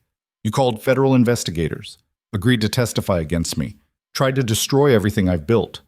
You killed your brother. You used me. You deserve to be destroyed." "Deserve?" Cassian laughed, short, sharp. "You think the world operates on deserve? You think justice exists outside stories we tell ourselves to sleep at night?" He moved closer, slow, deliberate. "I killed Marco because he was going to destroy hundreds of lives. I used you because you were available and useful, and I'll do it again because that's what survival requires." "That's not survival. That's being a monster. There's no difference." He stopped 3 feet away, close enough that Elena could see the exhaustion in his eyes, the shadow of stubble on his jaw, the blood on his cufflink that he'd missed. "You spent 6 weeks in my world. You saw how it works. Power, control, making impossible choices because the alternative is worse. You think you're different? You made the same choice I did when you agreed to testify. You chose your mother's survival over everything else. That's not the same thing, isn't it?" Cassian's voice dropped. "You were willing to let me rot in prison, willing to become a federal witness, all to save one person. That's exactly what I did. The only difference is you feel bad about it." Elena's throat closed. Because he was right. She'd been willing to sacrifice him, to become what he was, to cross every line if it meant her mother survived. The only difference was Cassian had been doing it for years and didn't pretend otherwise. "What do you want from me?" "I want you to understand something." Cassian pulled out his phone, turned it around, showed her a video. The screen displayed Federal Plaza, FBI agents escorting Isabella Moretti in handcuffs, her face bloody, clothes torn, fighting every step. "Marco's widow, arrested this morning on charges of conspiracy to commit murder." Cassian's voice was flat.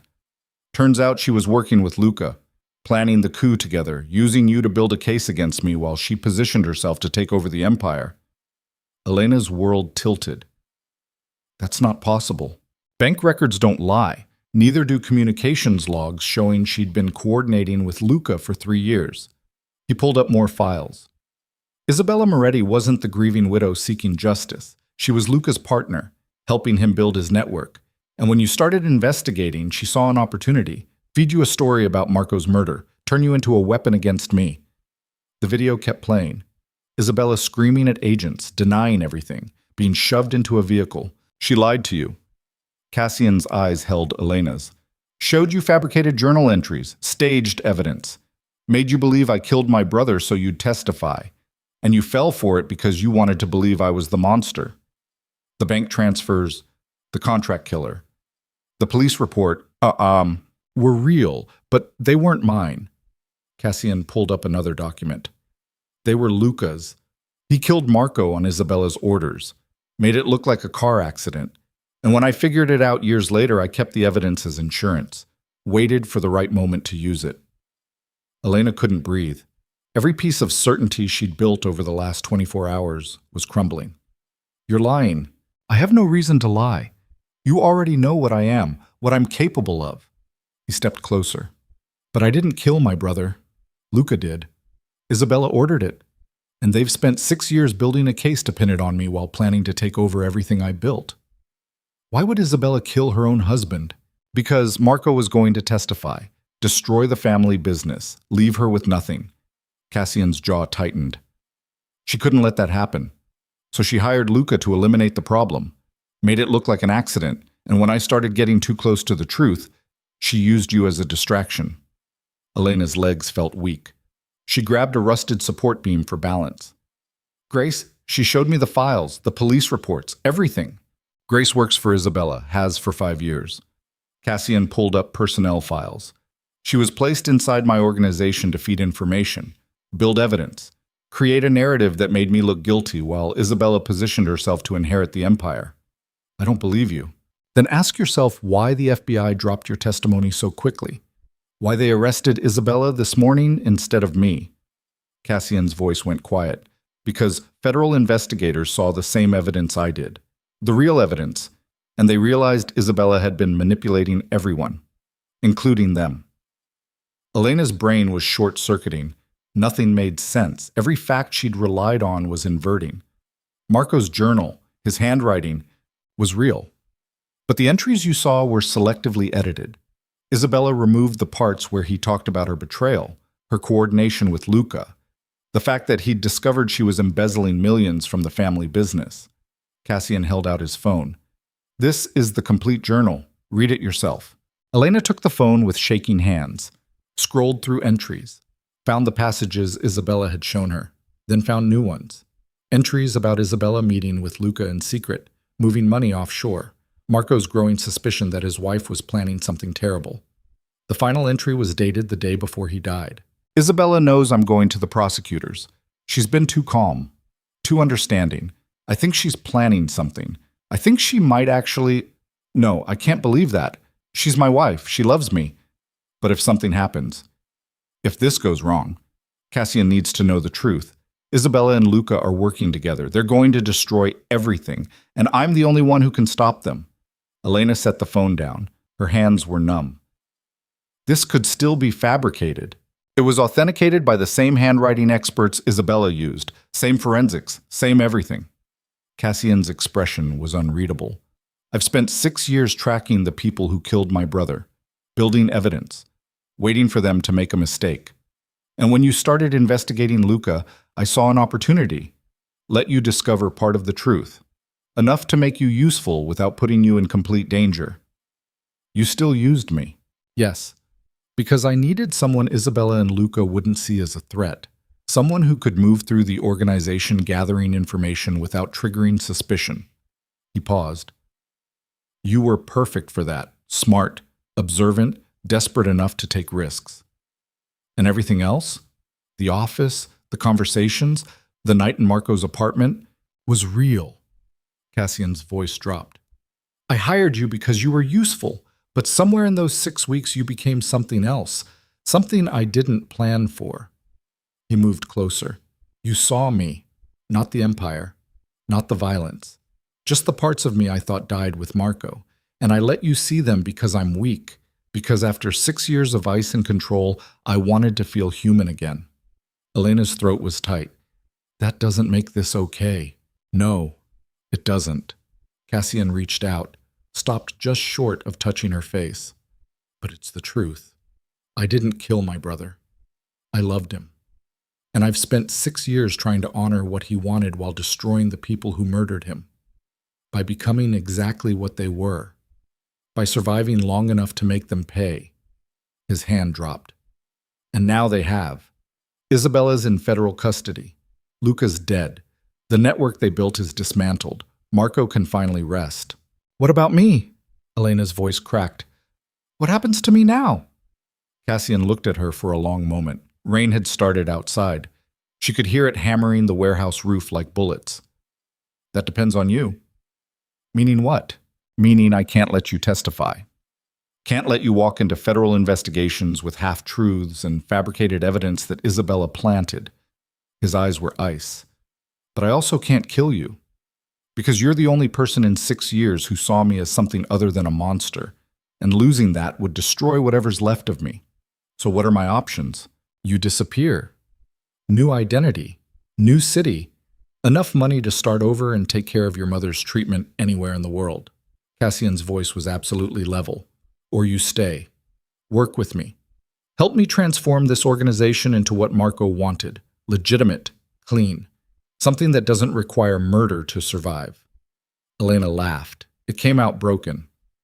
Those aren't real options. Those are both versions of surrender. No. They're both versions of survival. He stepped closer. The difference is one leaves you alone. The other leaves you with me. Why would I stay with you after everything? Because you understand me. Cassian's control was fracturing. She could hear it in his voice. Because you've seen the worst parts of what I am, and you're still standing here. Because despite everything, you felt it too. In Marco's apartment. In my office. The connection that shouldn't exist but does. That wasn't real. That was manipulation. It was both. He grabbed her shoulders. Not rough. Desperate. I manipulated you into helping me. But I didn't manipulate what I felt when you stayed. When you saw me break and didn't run.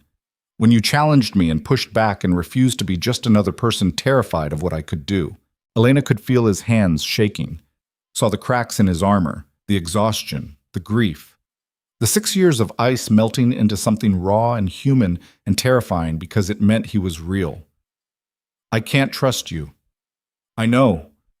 Cassian's voice dropped to almost nothing. But you can work with me. Help me honor Marco's memory.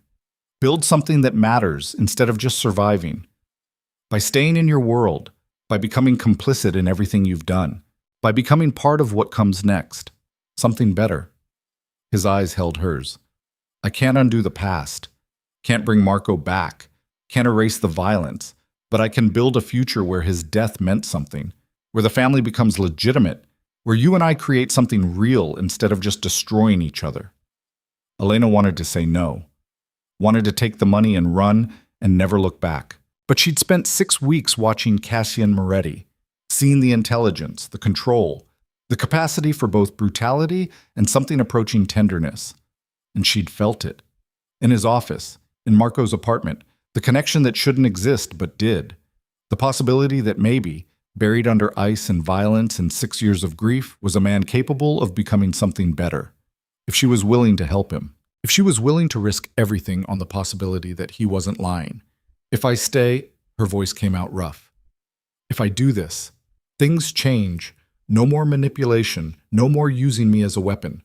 We're partners or I walk. Something flickered in Cassian's expression. Relief. Or maybe hope. Partners. And my mother gets the best medical care available. Anywhere in the world. Whatever it costs. Already arranged. Mount Sinai's reinstating her treatment immediately. Full coverage. No restrictions. Elena looked past him at her mother. Still sitting in the wheelchair. Oxygen mask on. Looking at Elena with eyes that said she understood exactly what choice was being made. And we dismantle everything. The criminal operations. The violence. Everything Marco wanted gone. That's the plan. Cassian's hands were still on her shoulders. It'll take time, years maybe. But we do it right. Build something legitimate from the ashes. Why do I feel like I'm making a deal with the devil? Because you probably are. He almost smiled. But at least it's a devil you understand. Elena closed her eyes. Thought about the girl who'd walked into Pisano Global 6 weeks ago. Broke. Desperate. Clinging to a coffee cup in hope. That girl would never have considered this. Would have run screaming. But that girl was gone. Replaced by someone who'd broken into offices and gathered intelligence and stood in a warehouse surrounded by armed men negotiating with a killer. Someone who'd seen monsters and become something sharp enough to survive them. Okay? She opened her eyes. I'll stay. We do this together. Cassian exhaled, like he'd been holding his breath for 6 years and finally remembered how to let go. Thank you. Don't thank me yet. I'm going to make your life hell. I'm counting on it. He pulled her closer, rested his forehead against hers. You're the only person who can. Then the warehouse doors exploded inward. Smoke. Gunfire. Men in tactical gear flooding the space with the precision of military operations. Not FBI, not police. Isabella's people. The remnants of Luca's network, coming for revenge. Cassian moved instantly, shoved Elena behind him, pulled a gun from inside his jacket with movement so smooth they looked practiced. Marco! His voice cut through chaos. Get Whitmore and her mother to the extraction point, now! Marco appeared from the shadows, grabbed Elena's arm. "This way! Move! My mother! I've got her!" Another guard was already pushing the wheelchair toward a back exit, moving fast despite the IV lines and oxygen equipment. Bullets tore through metal, shattered equipment. The medical monitors around her mother sparked and died. Elena ran, let Marco pull her toward the exit while gunfire erupted behind them. Heard Cassian's voice shouting orders in Italian. The crack of returning fire. Men screaming. They burst through a back door into an alley. SUVs waiting. Engine running. Marco shoved Elena into the back seat. Her mother was already there, oxygen mask askew, eyes wide with terror, but still breathing. "Go!" Marco slammed the door, slapped the roof. The SUV lurched forward, tires screaming against wet pavement. Elena looked back through the rear window, saw the warehouse, saw muzzle flashes through broken doors, saw Cassian's silhouette moving through smoke like death itself. "We have to go back. He's still in there." The driver didn't respond, just drove faster, turned corners hard enough to throw Elena against the door. "Where are we going?" "Safe house, Brooklyn, Mr. Moretti's orders." The driver's voice was flat, professional. "You stay there until this is handled." "How many people are in that warehouse?" "Enough to handle Isabella's people. They knew this was coming, been preparing for 3 days. Elena's stomach turned. He knew they'd attack. Of course he knew. Isabella's people were always going to retaliate. The only question was when. The driver glanced in the rearview mirror. Mr. Moretti made sure it happened on his terms. Controlled environment, limited civilians, clean extraction for you and your mother. They'd been bait. Elena and her mother. Set up to draw Isabella's forces into an ambush. Cassian had been planning this for days. Orchestrated everything. The kidnapping, the warehouse confrontation, Elena's choice to stay. All of it calculated to create exactly this moment. The SUV pulled up to a brownstone in Carroll Gardens. Armed guards flanked the door. The driver cut the engine. "Inside, don't come out until Mr. Moretti gives the all clear." Elena helped her mother into the building. A medical team was waiting. Professional. Efficient. They immediately started checking vitals, reconnecting equipment, stabilizing systems. "She's stable." The lead medic looked up. "Infections controlled. She'll be okay." Relief hit like a physical force. Elena's knees almost buckled.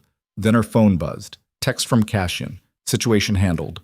20 minutes. Stay put." Another text. This one from an unknown number with an image attached. Elena opened it. The photo showed Isabella Moretti. Not in FBI custody. Dead. Slumped against a wall with bullet holes in her chest and head.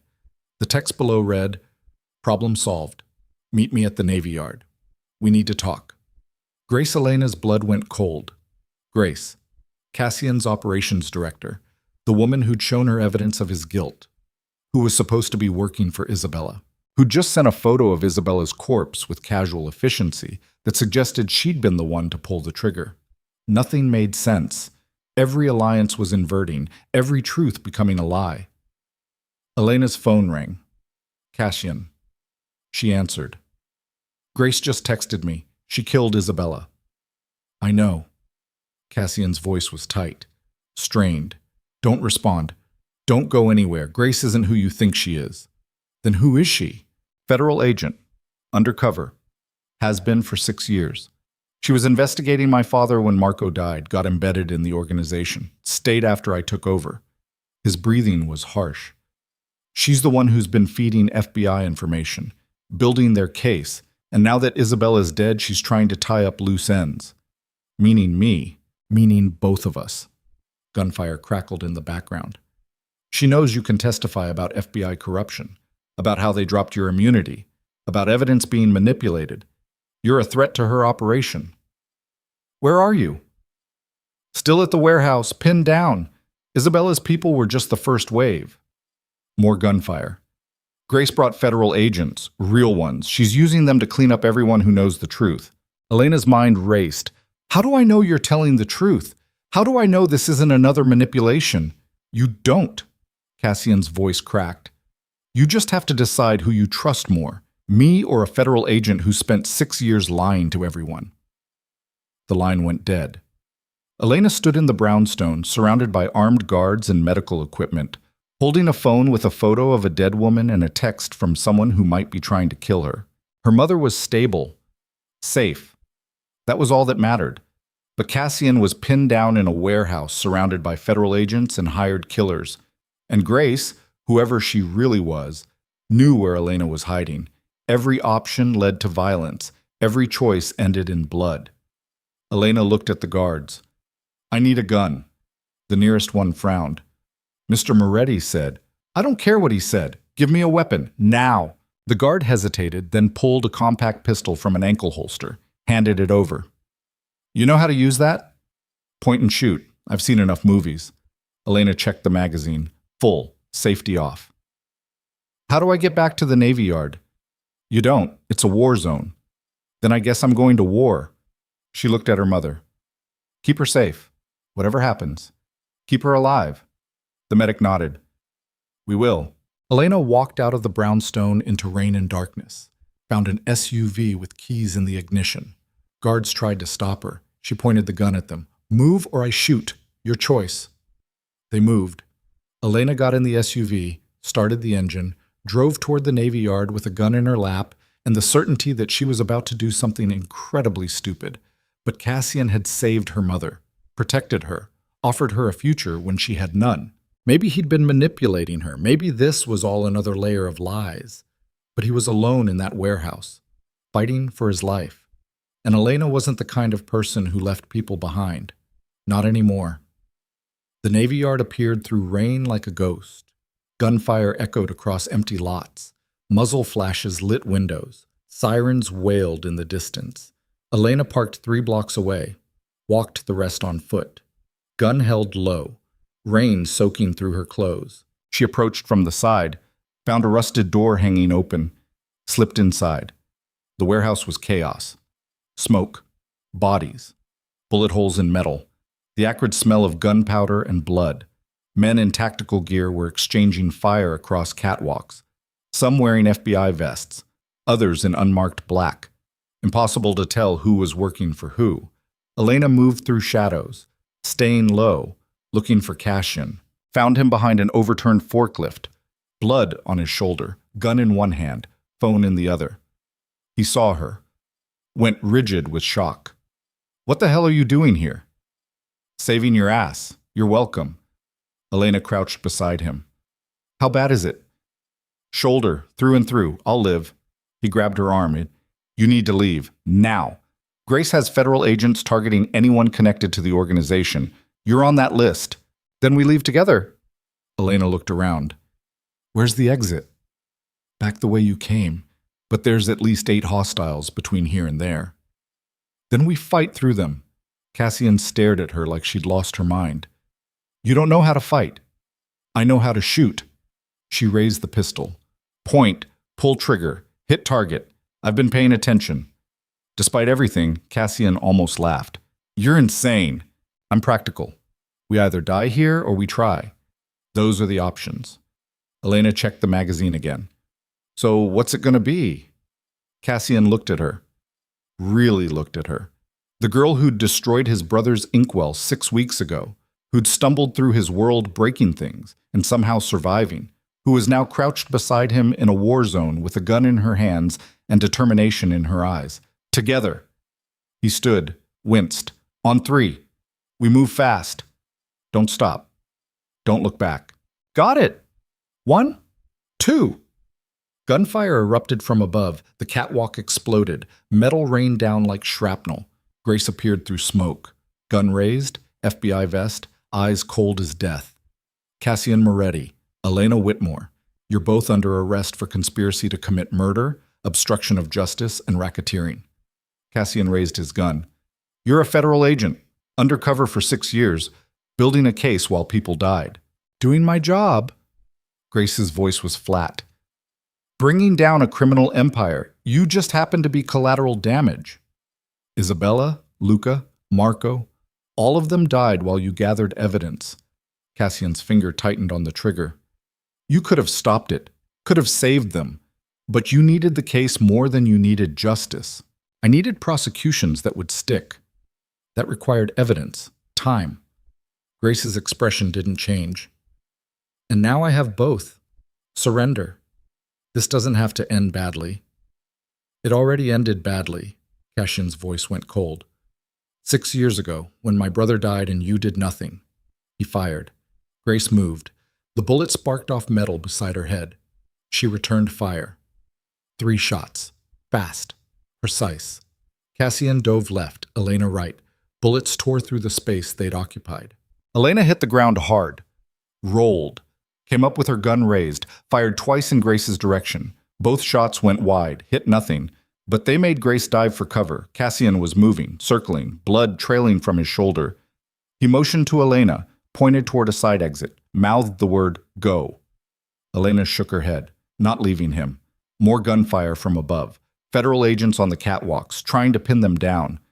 This was it. The end. No way out except through a wall of bullets. Elena looked at Cassian, found him already looking at her, and in his eyes she saw something she'd never seen before. Fear. Not for himself. For her. He loved her. Somewhere between manipulation and survival and 6 weeks of controlled chaos, he'd actually fallen for her. And she'd fallen too, despite everything, despite the lies and violence and impossible choices. They were both broken, both damaged, both too far gone to pretend otherwise. But they were broken together. Elena made her choice. She stood, fired 3 shots at the catwalk, gave Cassian covering fire while he moved toward the exit. Bullets answered. Too many, too close.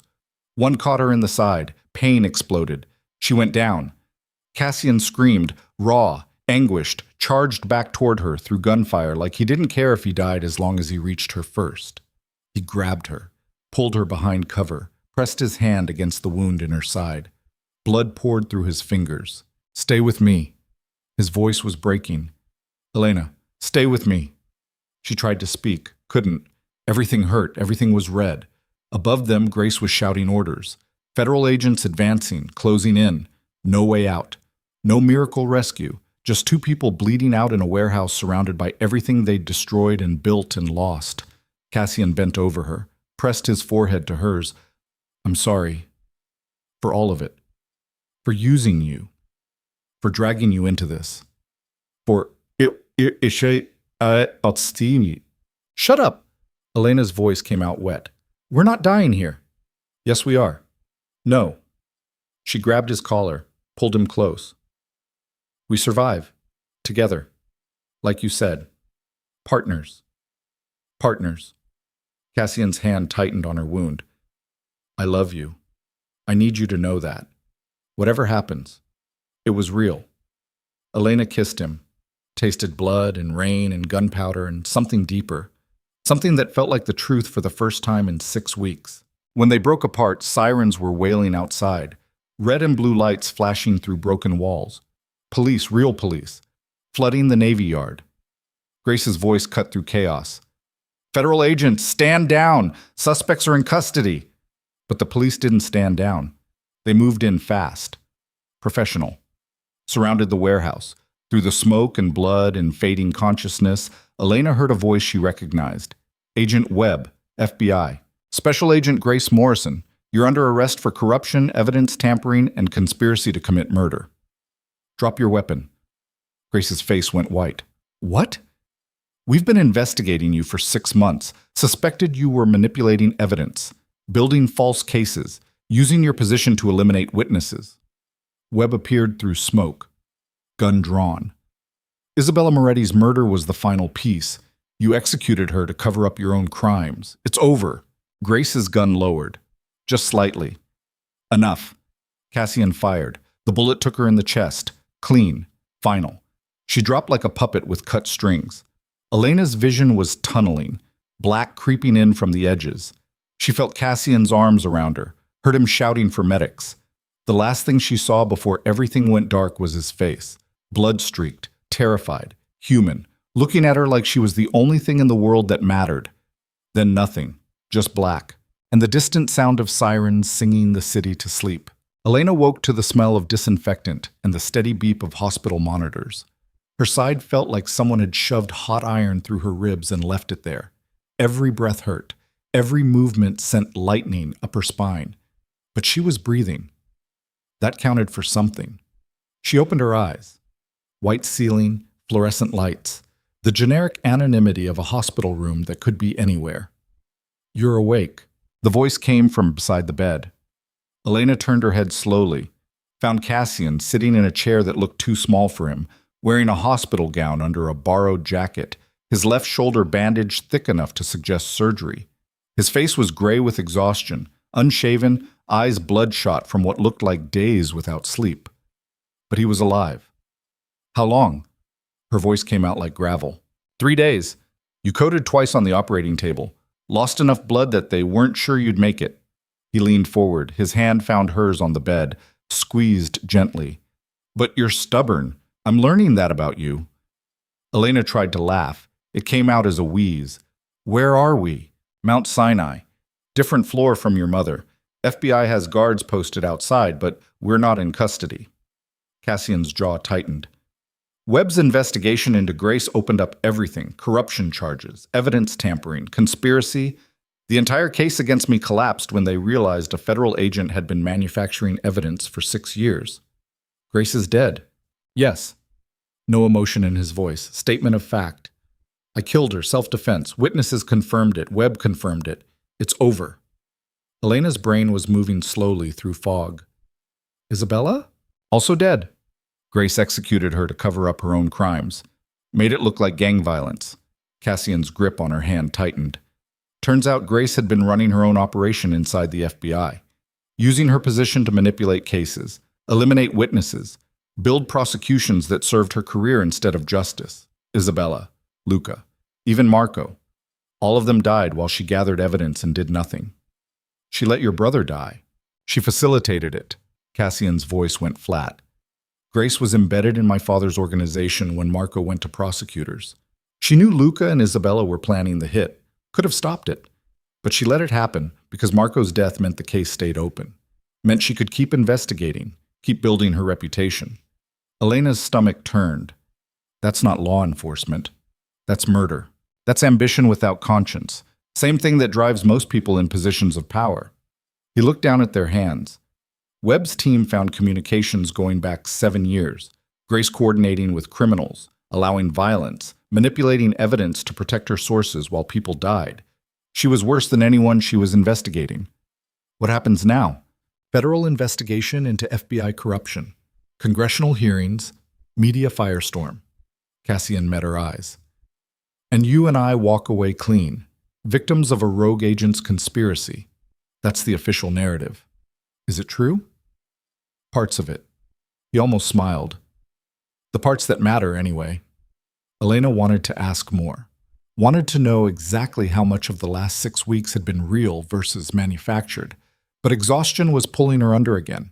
Her eyes drifted closed. "Your mother's stable." Cassian's voice followed her into darkness. "Treatment's continuing. She's going to make it." Elena let those words carry her back to sleep. Kiss. The next time she woke, sunlight was streaming through windows and her mother was sitting beside the bed. Margaret Whitmore looked better. Color in her face, eyes clearer, still fragile but no longer dying. "Hey, baby." She squeezed Elena's hand. "You scared the hell out of me." "Sorry." Elena's throat was dry. "Occupational hazard, apparently. Working for crime bosses will do that." Her mother's voice held no judgment, just exhausted acceptance. "The nurses told me what happened. The warehouse, the shooting, federal agents." "Mom, I'm not angry. I'm terrified. But not angry." Margaret leaned closer. "You saved my life. Got me treatment I couldn't afford. Risked everything to make sure I survived. I can't be angry about that, even if the cost was almost losing you." "I'm okay." "You're not okay. You got shot. You almost died. You're going to have nightmares about this for years." Her mother's eyes were wet. "But you're alive, and that's what matters." Elena wanted to argue, wanted to tell her mother it was fine, everything would be fine. But she'd spent 6 weeks learning that fine was a lie people told themselves to sleep at night. "I'm sorry I brought this into your life." "You didn't bring it. You survived it." Margaret's grip tightened. "Your father would be proud. He always said you were tougher than you looked. Guess he was right." The mention of her father landed like a stone. Elena hadn't thought about him in weeks. The investigative journalist who died chasing a story about organized crime when she was 12. She'd spent 14 years thinking it was just bad luck and dangerous work. Now she wondered if it was something else. Someone silencing him before he exposed the truth. Did Dad know about the Moretti family? Her mother went very still. Why would you ask that? Because he died investigating trafficking networks. And the Morettis ran trafficking operations for decades. The timing's too close to be coincidence. Margaret was quiet for a long moment. Then she nodded slowly. He was building a case, had sources inside the organization. He told me it would be the story that changed everything, expose corruption at the highest levels, put dangerous people in prison. Her voice cracked. 2 weeks later, he was dead. Single car accident. Brake failure. The same way Marco died. The same method Luca had used for years. Elena's chest tightened. Luca killed Dad. I suspected. Could never prove it. But yes, I think your father got too close to the truth, and they eliminated him. Her mother wiped her eyes. I tried to warn you. Tried to tell you working for that company was dangerous. But you needed the money, needed to save me. I couldn't stop you, even though I knew where it might lead. You knew Pisano Global was connected to organized crime? I knew the name Moretti, knew what they represented, but I also knew you were desperate and I was dying. I gambled that you'd be invisible enough to survive, that they wouldn't notice one more assistant. Margaret's expression broke. I was wrong, and I'm sorry. Elena wanted to be angry, wanted to rage at the secrets and lies and 14 years of not knowing the truth. But she understood, because she'd made the same choice. Risked everything to save the person she loved. Became complicit in violence and corruption because survival required it. They were the same. Mother and daughter. Both willing to cross lines they couldn't uncross if it meant keeping each other alive. It's not your fault. It is, but we both live with it. Her mother stood slowly. There's someone outside who wants to see you. I'll give you privacy. Who? But Margaret was already walking toward the door. She paused at the threshold. He's been here every day, sleeping in that chair, refusing to leave. Whatever you think about him, about what he's done, that part's real. I can see it. Then she was gone. 30 seconds later, Cassian walked in. He looked worse than before. Shoulders still bandaged, dark circles under his eyes, moving like every step hurt. He sat in the chair beside her bed without speaking. Elena broke the silence. You knew about my father? Yes. No hesitation, no attempt to lie. I found the connection 3 days after you started working. Investigative journalist. Died under suspicious circumstances 14 years ago. Luca's work. Same methodology he used on Marco. Why didn't you tell me? Because you were already carrying enough weight. Adding your father's murder would have broken you. Cassian leaned back, exhaustion written across every line of his face. And because I'm a coward, I knew if you found out you'd hate me, hate the organization, walk away before I could fix any of it. You should have told me anyway. I know. He looked at her. I'm not good at doing the right thing. I'm good at survival, at control, at making impossible choices and living with the consequences. But being honest, being vulnerable, I'm terrible at that. You're going to have to learn. Elena's voice was rough. Because if we're doing this, if we're actually building something together, no more secrets, no more manipulation. We're partners, or we're nothing. Cassian studied her for a long moment. You still want to stay, after everything. I don't know what I want. Elena shifted in the bed. Pain shot through her side. I want my mother to live. I want to not get shot again. I want to sleep without nightmares. But none of that's happening anytime soon. She met his eyes. So I might as well stick with the devil I know. That's practical. You hired me for being practical. She almost smiled. Might as well get your money's worth. Cassian reached out, touched her face gently. I meant what I said in the warehouse. I love you. It wasn't manipulation, wasn't strategy. It was real. I know. Elena leaned into his hand. I love you too, which is probably the dumbest thing I've ever admitted. Why? Because you're a killer, a criminal, a man who spent 6 years building an empire on violence and control, Loving you makes me complicit in all of it. Yes, it does. No apology, just truth. But it also makes you the one person who can help me become something different, something better. What Marco wanted. That's a lot of pressure. You can handle it. You've handled everything else. He pulled his hand back. I'm liquidating the criminal operations, all of it. Weapons, trafficking, money laundering, everything that made the family what it was. Elena stared at him. That's your entire empire. It's my father's empire, built on blood and fear and everything Marco died trying to escape. Cassian's jaw tightened. I'm done protecting it. Done pretending it's anything except poison. We dismantle it piece by piece and build something legitimate. That'll take years. I have years. His eyes held hers. Question is whether you're willing to spend them with me. Elena thought about the girl who'd walked into Pisano Global 6 weeks ago. Desperate, broke, clinging to hope. That girl would have run screaming, but that girl was gone, replaced by someone who'd survived violence and betrayal in federal investigations. Someone who'd looked at monsters and become sharp enough to stand beside them. Someone who'd fallen in love with a killer and decided that maybe, just maybe, even killers could become something better, if they had the right person helping them. Yeah, Elena's voice steadied. I'm willing. Good. Cassian stood, winced. Then we start when you're healed. No rush, no pressure. We do this right. What happens in the meantime?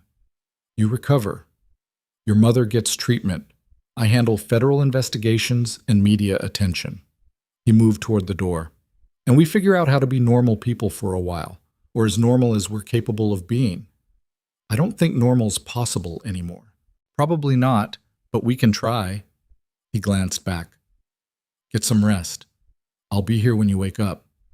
You don't have to. I know. I'm doing it anyway. Something in his expression softened. You're the only good thing that's happened to me in 6 years. I'm not letting you out of my sight until I'm sure you're okay. Then he left. Elena lay in the hospital bed, staring at the ceiling, processing everything that had happened. The violence, the betrayal, the impossible choices. Her father murdered by Luca. Her mother saved by blood money. Herself transformed from invisible barista into federal witness into something else entirely. A partner to a reformed crime boss trying to honor his dead brother's memory. It was insane. All of it. But it was also real. More real than anything Elena had experienced in her entire 26 years. She closed her eyes and let sleep take her again. Woke. 3 weeks later, Elena was discharged from Mount Sinai. Her mother had been moved to a private recovery facility in Connecticut. State-of-the-art treatment, full-time medical staff, everything money could buy. The infection was gone. The tumors were shrinking. Prognosis was good for the first time in 2 years. Cassian had arranged all of it, paid for everything, made sure Margaret Whitmore had the best possible chance at survival. Because that's what partners did. They protected the people who mattered. Elena stood outside the hospital in borrowed clothes and afternoon sunlight, breathing air that didn't smell like disinfectant for the first time in weeks. A car pulled up. Black sedan, tinted windows. Marco driving. He got out, opened the back door. Miss Whitmore, Mr. Moretti's waiting. Elena got in. Elena. Cassian sat in the back seat, laptop open, reviewing documents. He looked up when she entered, closed the computer. How do you feel? Like I got shot 3 weeks ago. Elena settled into the leather seat. But alive. That counts. It does. He handed her a folder. This is everything. Financial records showing the liquidation of criminal operations. Documentation of cooperation with federal investigators. Contracts for the new business structure. Elena opened the folder. Scanned pages of legal language and corporate restructuring. Whitmore and Moretti Strategic Consulting. Specializing in cultural asset protection and international risk analysis.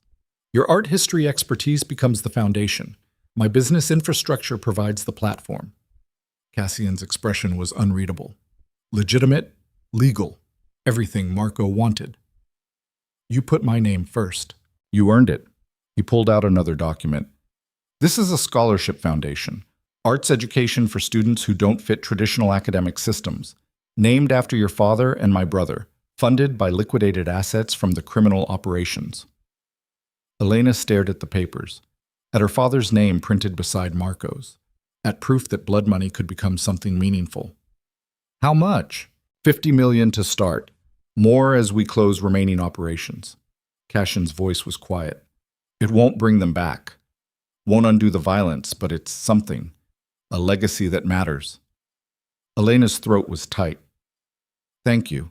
Don't thank me. This is what we're building together. What comes next? He looked out the window at Manhattan sliding past. The empire's gone. The criminal network's dismantled. Everyone connected to Luca and Isabella is either in federal custody or disappeared. It's over. Just like that. Just like that. He glanced at her. We survived. That's more than most people in this world get. The car pulled up to a brownstone in Brooklyn. Park Slope, tree-lined street, normal neighborhood. Marco's apartment, the one Cassian had kept for 6 years after his brother died. I want to show you something. Cassian got out, held the door for Elena. They went inside. The apartment looked different, cleaned, updated. The photographs were still on the walls, but new furniture filled the spaces. New life breathing into old memories.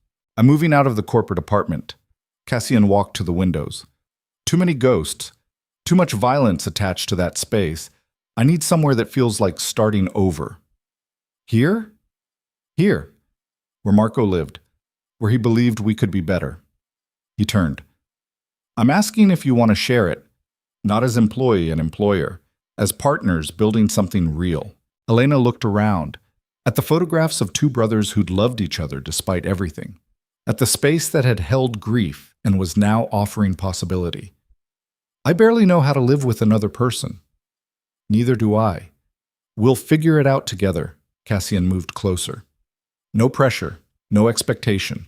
Just two people who survived hell trying to build something that doesn't hurt. Elena thought about it. About waking up in this space instead of her cramped studio. About building a life with someone who understood exactly how broken she was because he was just as broken. It should have felt wrong, should have felt like surrender. Instead, it felt like the first honest choice she'd made in 6 weeks. Okay? She met his eyes. Let's try. Cassian's expression shifted. Relief. Hope. Something almost like joy. Yeah? Yeah. Elena stepped closer. But we're redecorating. Those photographs are nice, but this place needs something that's ours, not just Marco's memory. Whatever you want. He pulled her close, carefully, mindful of her healing wound. We build it together. All of it. They stood in the apartment while afternoon light painted the walls gold and the city hummed outside, and something fragile and new took shape between them. It wasn't redemption, wasn't forgiveness for the violence and lies and impossible choices, but it was real. Human. Two people who'd seen the worst of each other and decided that maybe the worst wasn't all there was. Maybe, buried under blood and betrayal, was the possibility of something better. That's 6 months later, Whitmore and Moretti Strategic Consulting opened its first office in Lower Manhattan. The space was beautiful, modern, glass and steel with art installations Elena had curated personally, Renaissance pieces next to contemporary work, history and future existing in the same frame. The launch event was crowded. Clients, investors, art collectors interested in the protection services they offered, federal investigators who'd become allies during the transition, media covering the story of a reformed crime family building something legitimate. Elena stood near the windows, wearing a dress that cost more than her first car, watching Cassian work the room with the same cold precision he'd brought to criminal operations. But now it was serving something legal, something meaningful. Her mother sat nearby, healthy enough to attend, talking to scholarship recipients about art history and second chances. Margaret Whitmore had beaten cancer, outlived prognosis, survived long enough to see her daughter transform survival into purpose. You did it.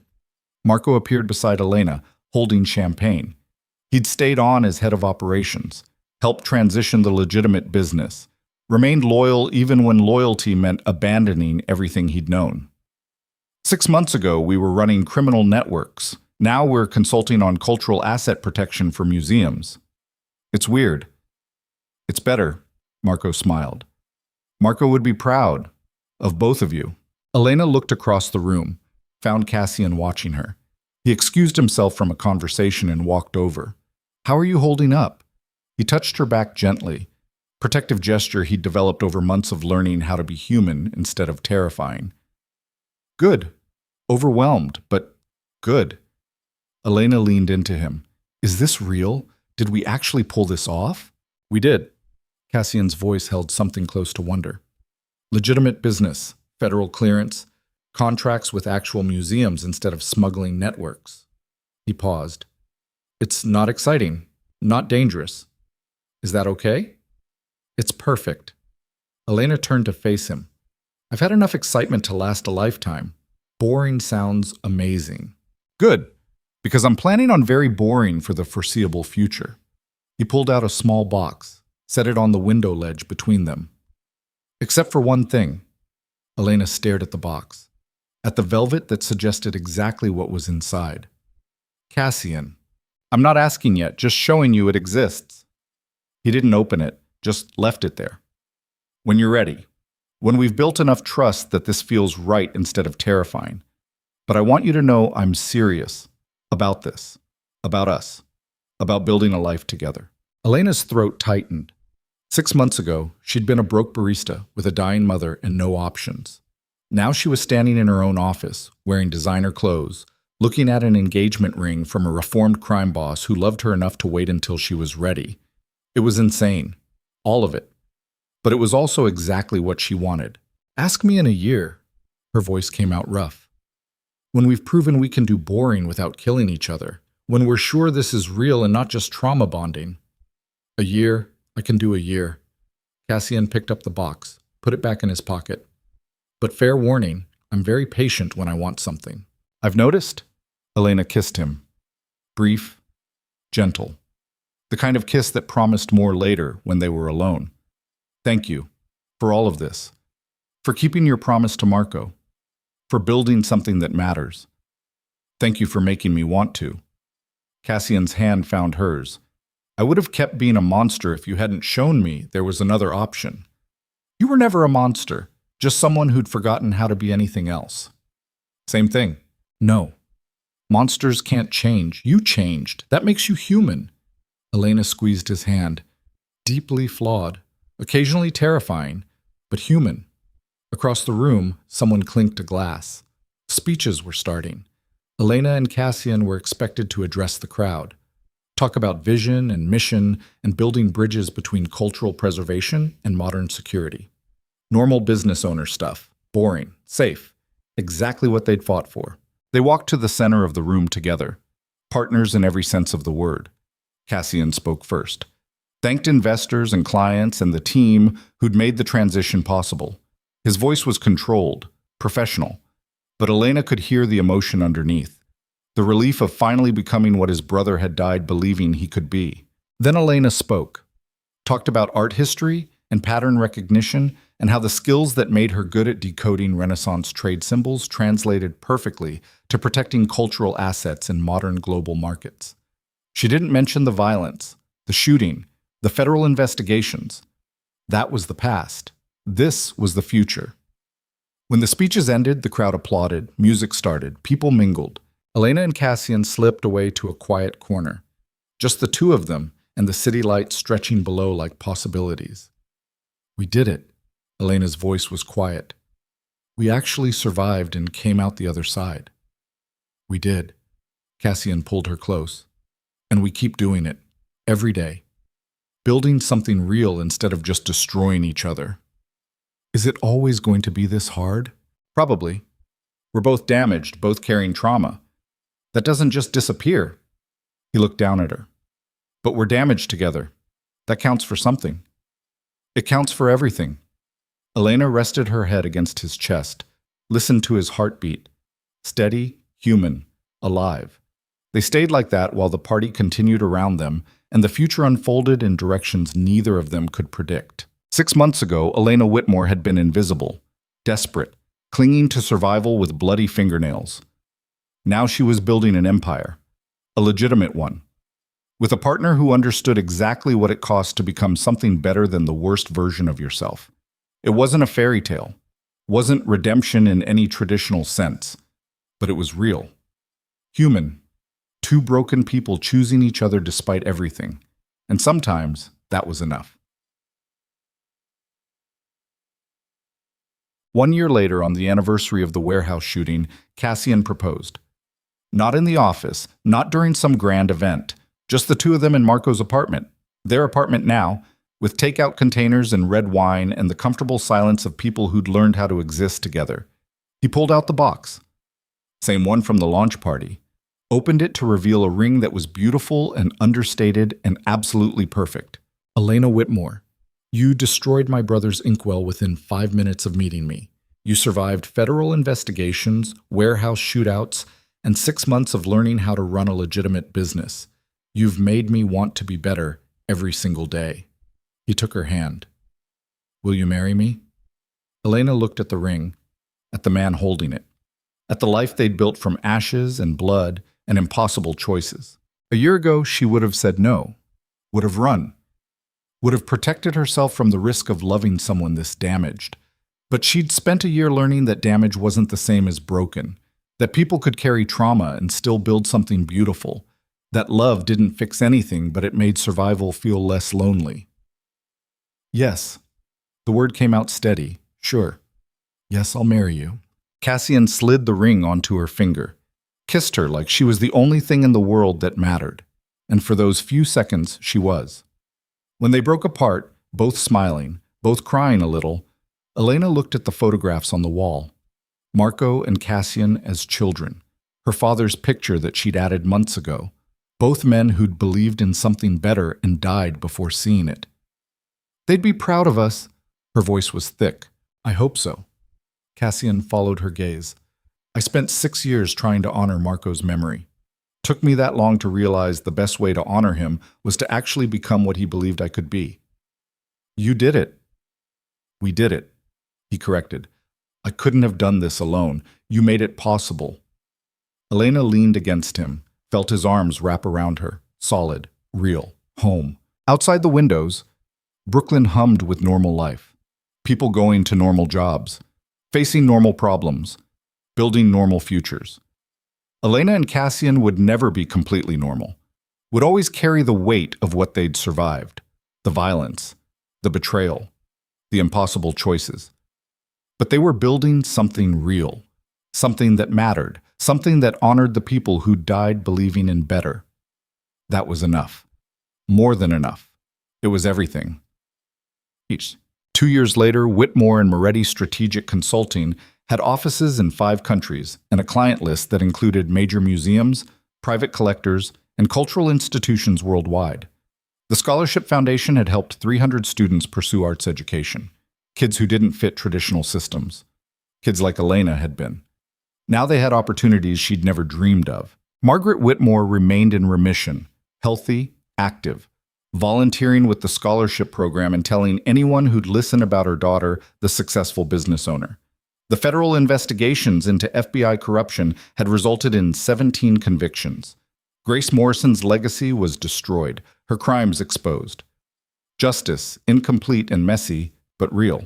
And Elena and Cassian got married in a small ceremony in the Brooklyn Botanic Garden. Just family, close friends. Marco and the team, Margaret crying happy tears. No media, no spectacle. Just 2 people who'd survived hell promising to build a future together. The reception was held in their apartment. Music, laughter, dancing. At one point, Elena found herself alone on the balcony, looking out at the city that had nearly killed her and somehow became home. Cassian joined her, pulled her close. What are you thinking about? How different everything is. How 2 years ago I was serving coffee and drowning in medical debt. How I walked into your office thinking I'd last maybe a week. Elena turned to face him. I never imagined this. Any of this. Neither did I. I thought I'd spend the rest of my life running criminal operations and pretending I didn't hate what I'd become. Cassian's hand found hers, wedding ring glinting in city lights. Then you destroyed that inkwell and everything changed. Best 5 minutes of my life. Mine too. He kissed her forehead. You ready for what comes next? What comes next? Building this, expanding the business, growing the foundation, maybe eventually having kids who don't grow up in the world we came from. Cassian's voice was soft. Building a legacy that Marco and your father would be proud of. Elena thought about it. About children growing up surrounded by art and education instead of violence. About teaching them that mistakes didn't define you, that broken people could become something better. About building a future that honored the past without repeating it. Yeah, she squeezed his hand. I'm ready. They stood on the balcony while the party continued inside and the city sprawled below and the future stretched ahead in directions neither of them could fully see. It wouldn't be easy, would never be completely safe. They'd both carry trauma. Both have nightmares. Both struggle with the weight of what they'd survived. But they'd survived together. Built something real from ashes. Transformed blood money into scholarships and legitimate business and a life that mattered. That was the victory. Not perfection, not redemption, just two people choosing each other every day and building something better than the worst versions of themselves. Elena Whitmore had walked into Cassian Moretti's office 2 years ago as a desperate barista with an art history degree and no options. She'd walked out as a partner, a wife, a business owner building cultural bridges across continents. More than that, she'd walked out human, real, capable of loving someone deeply flawed because she was just as flawed, and that somehow made it work. The clumsy girl who destroyed a priceless inkwell had become the woman who helped rebuild a man's shattered soul.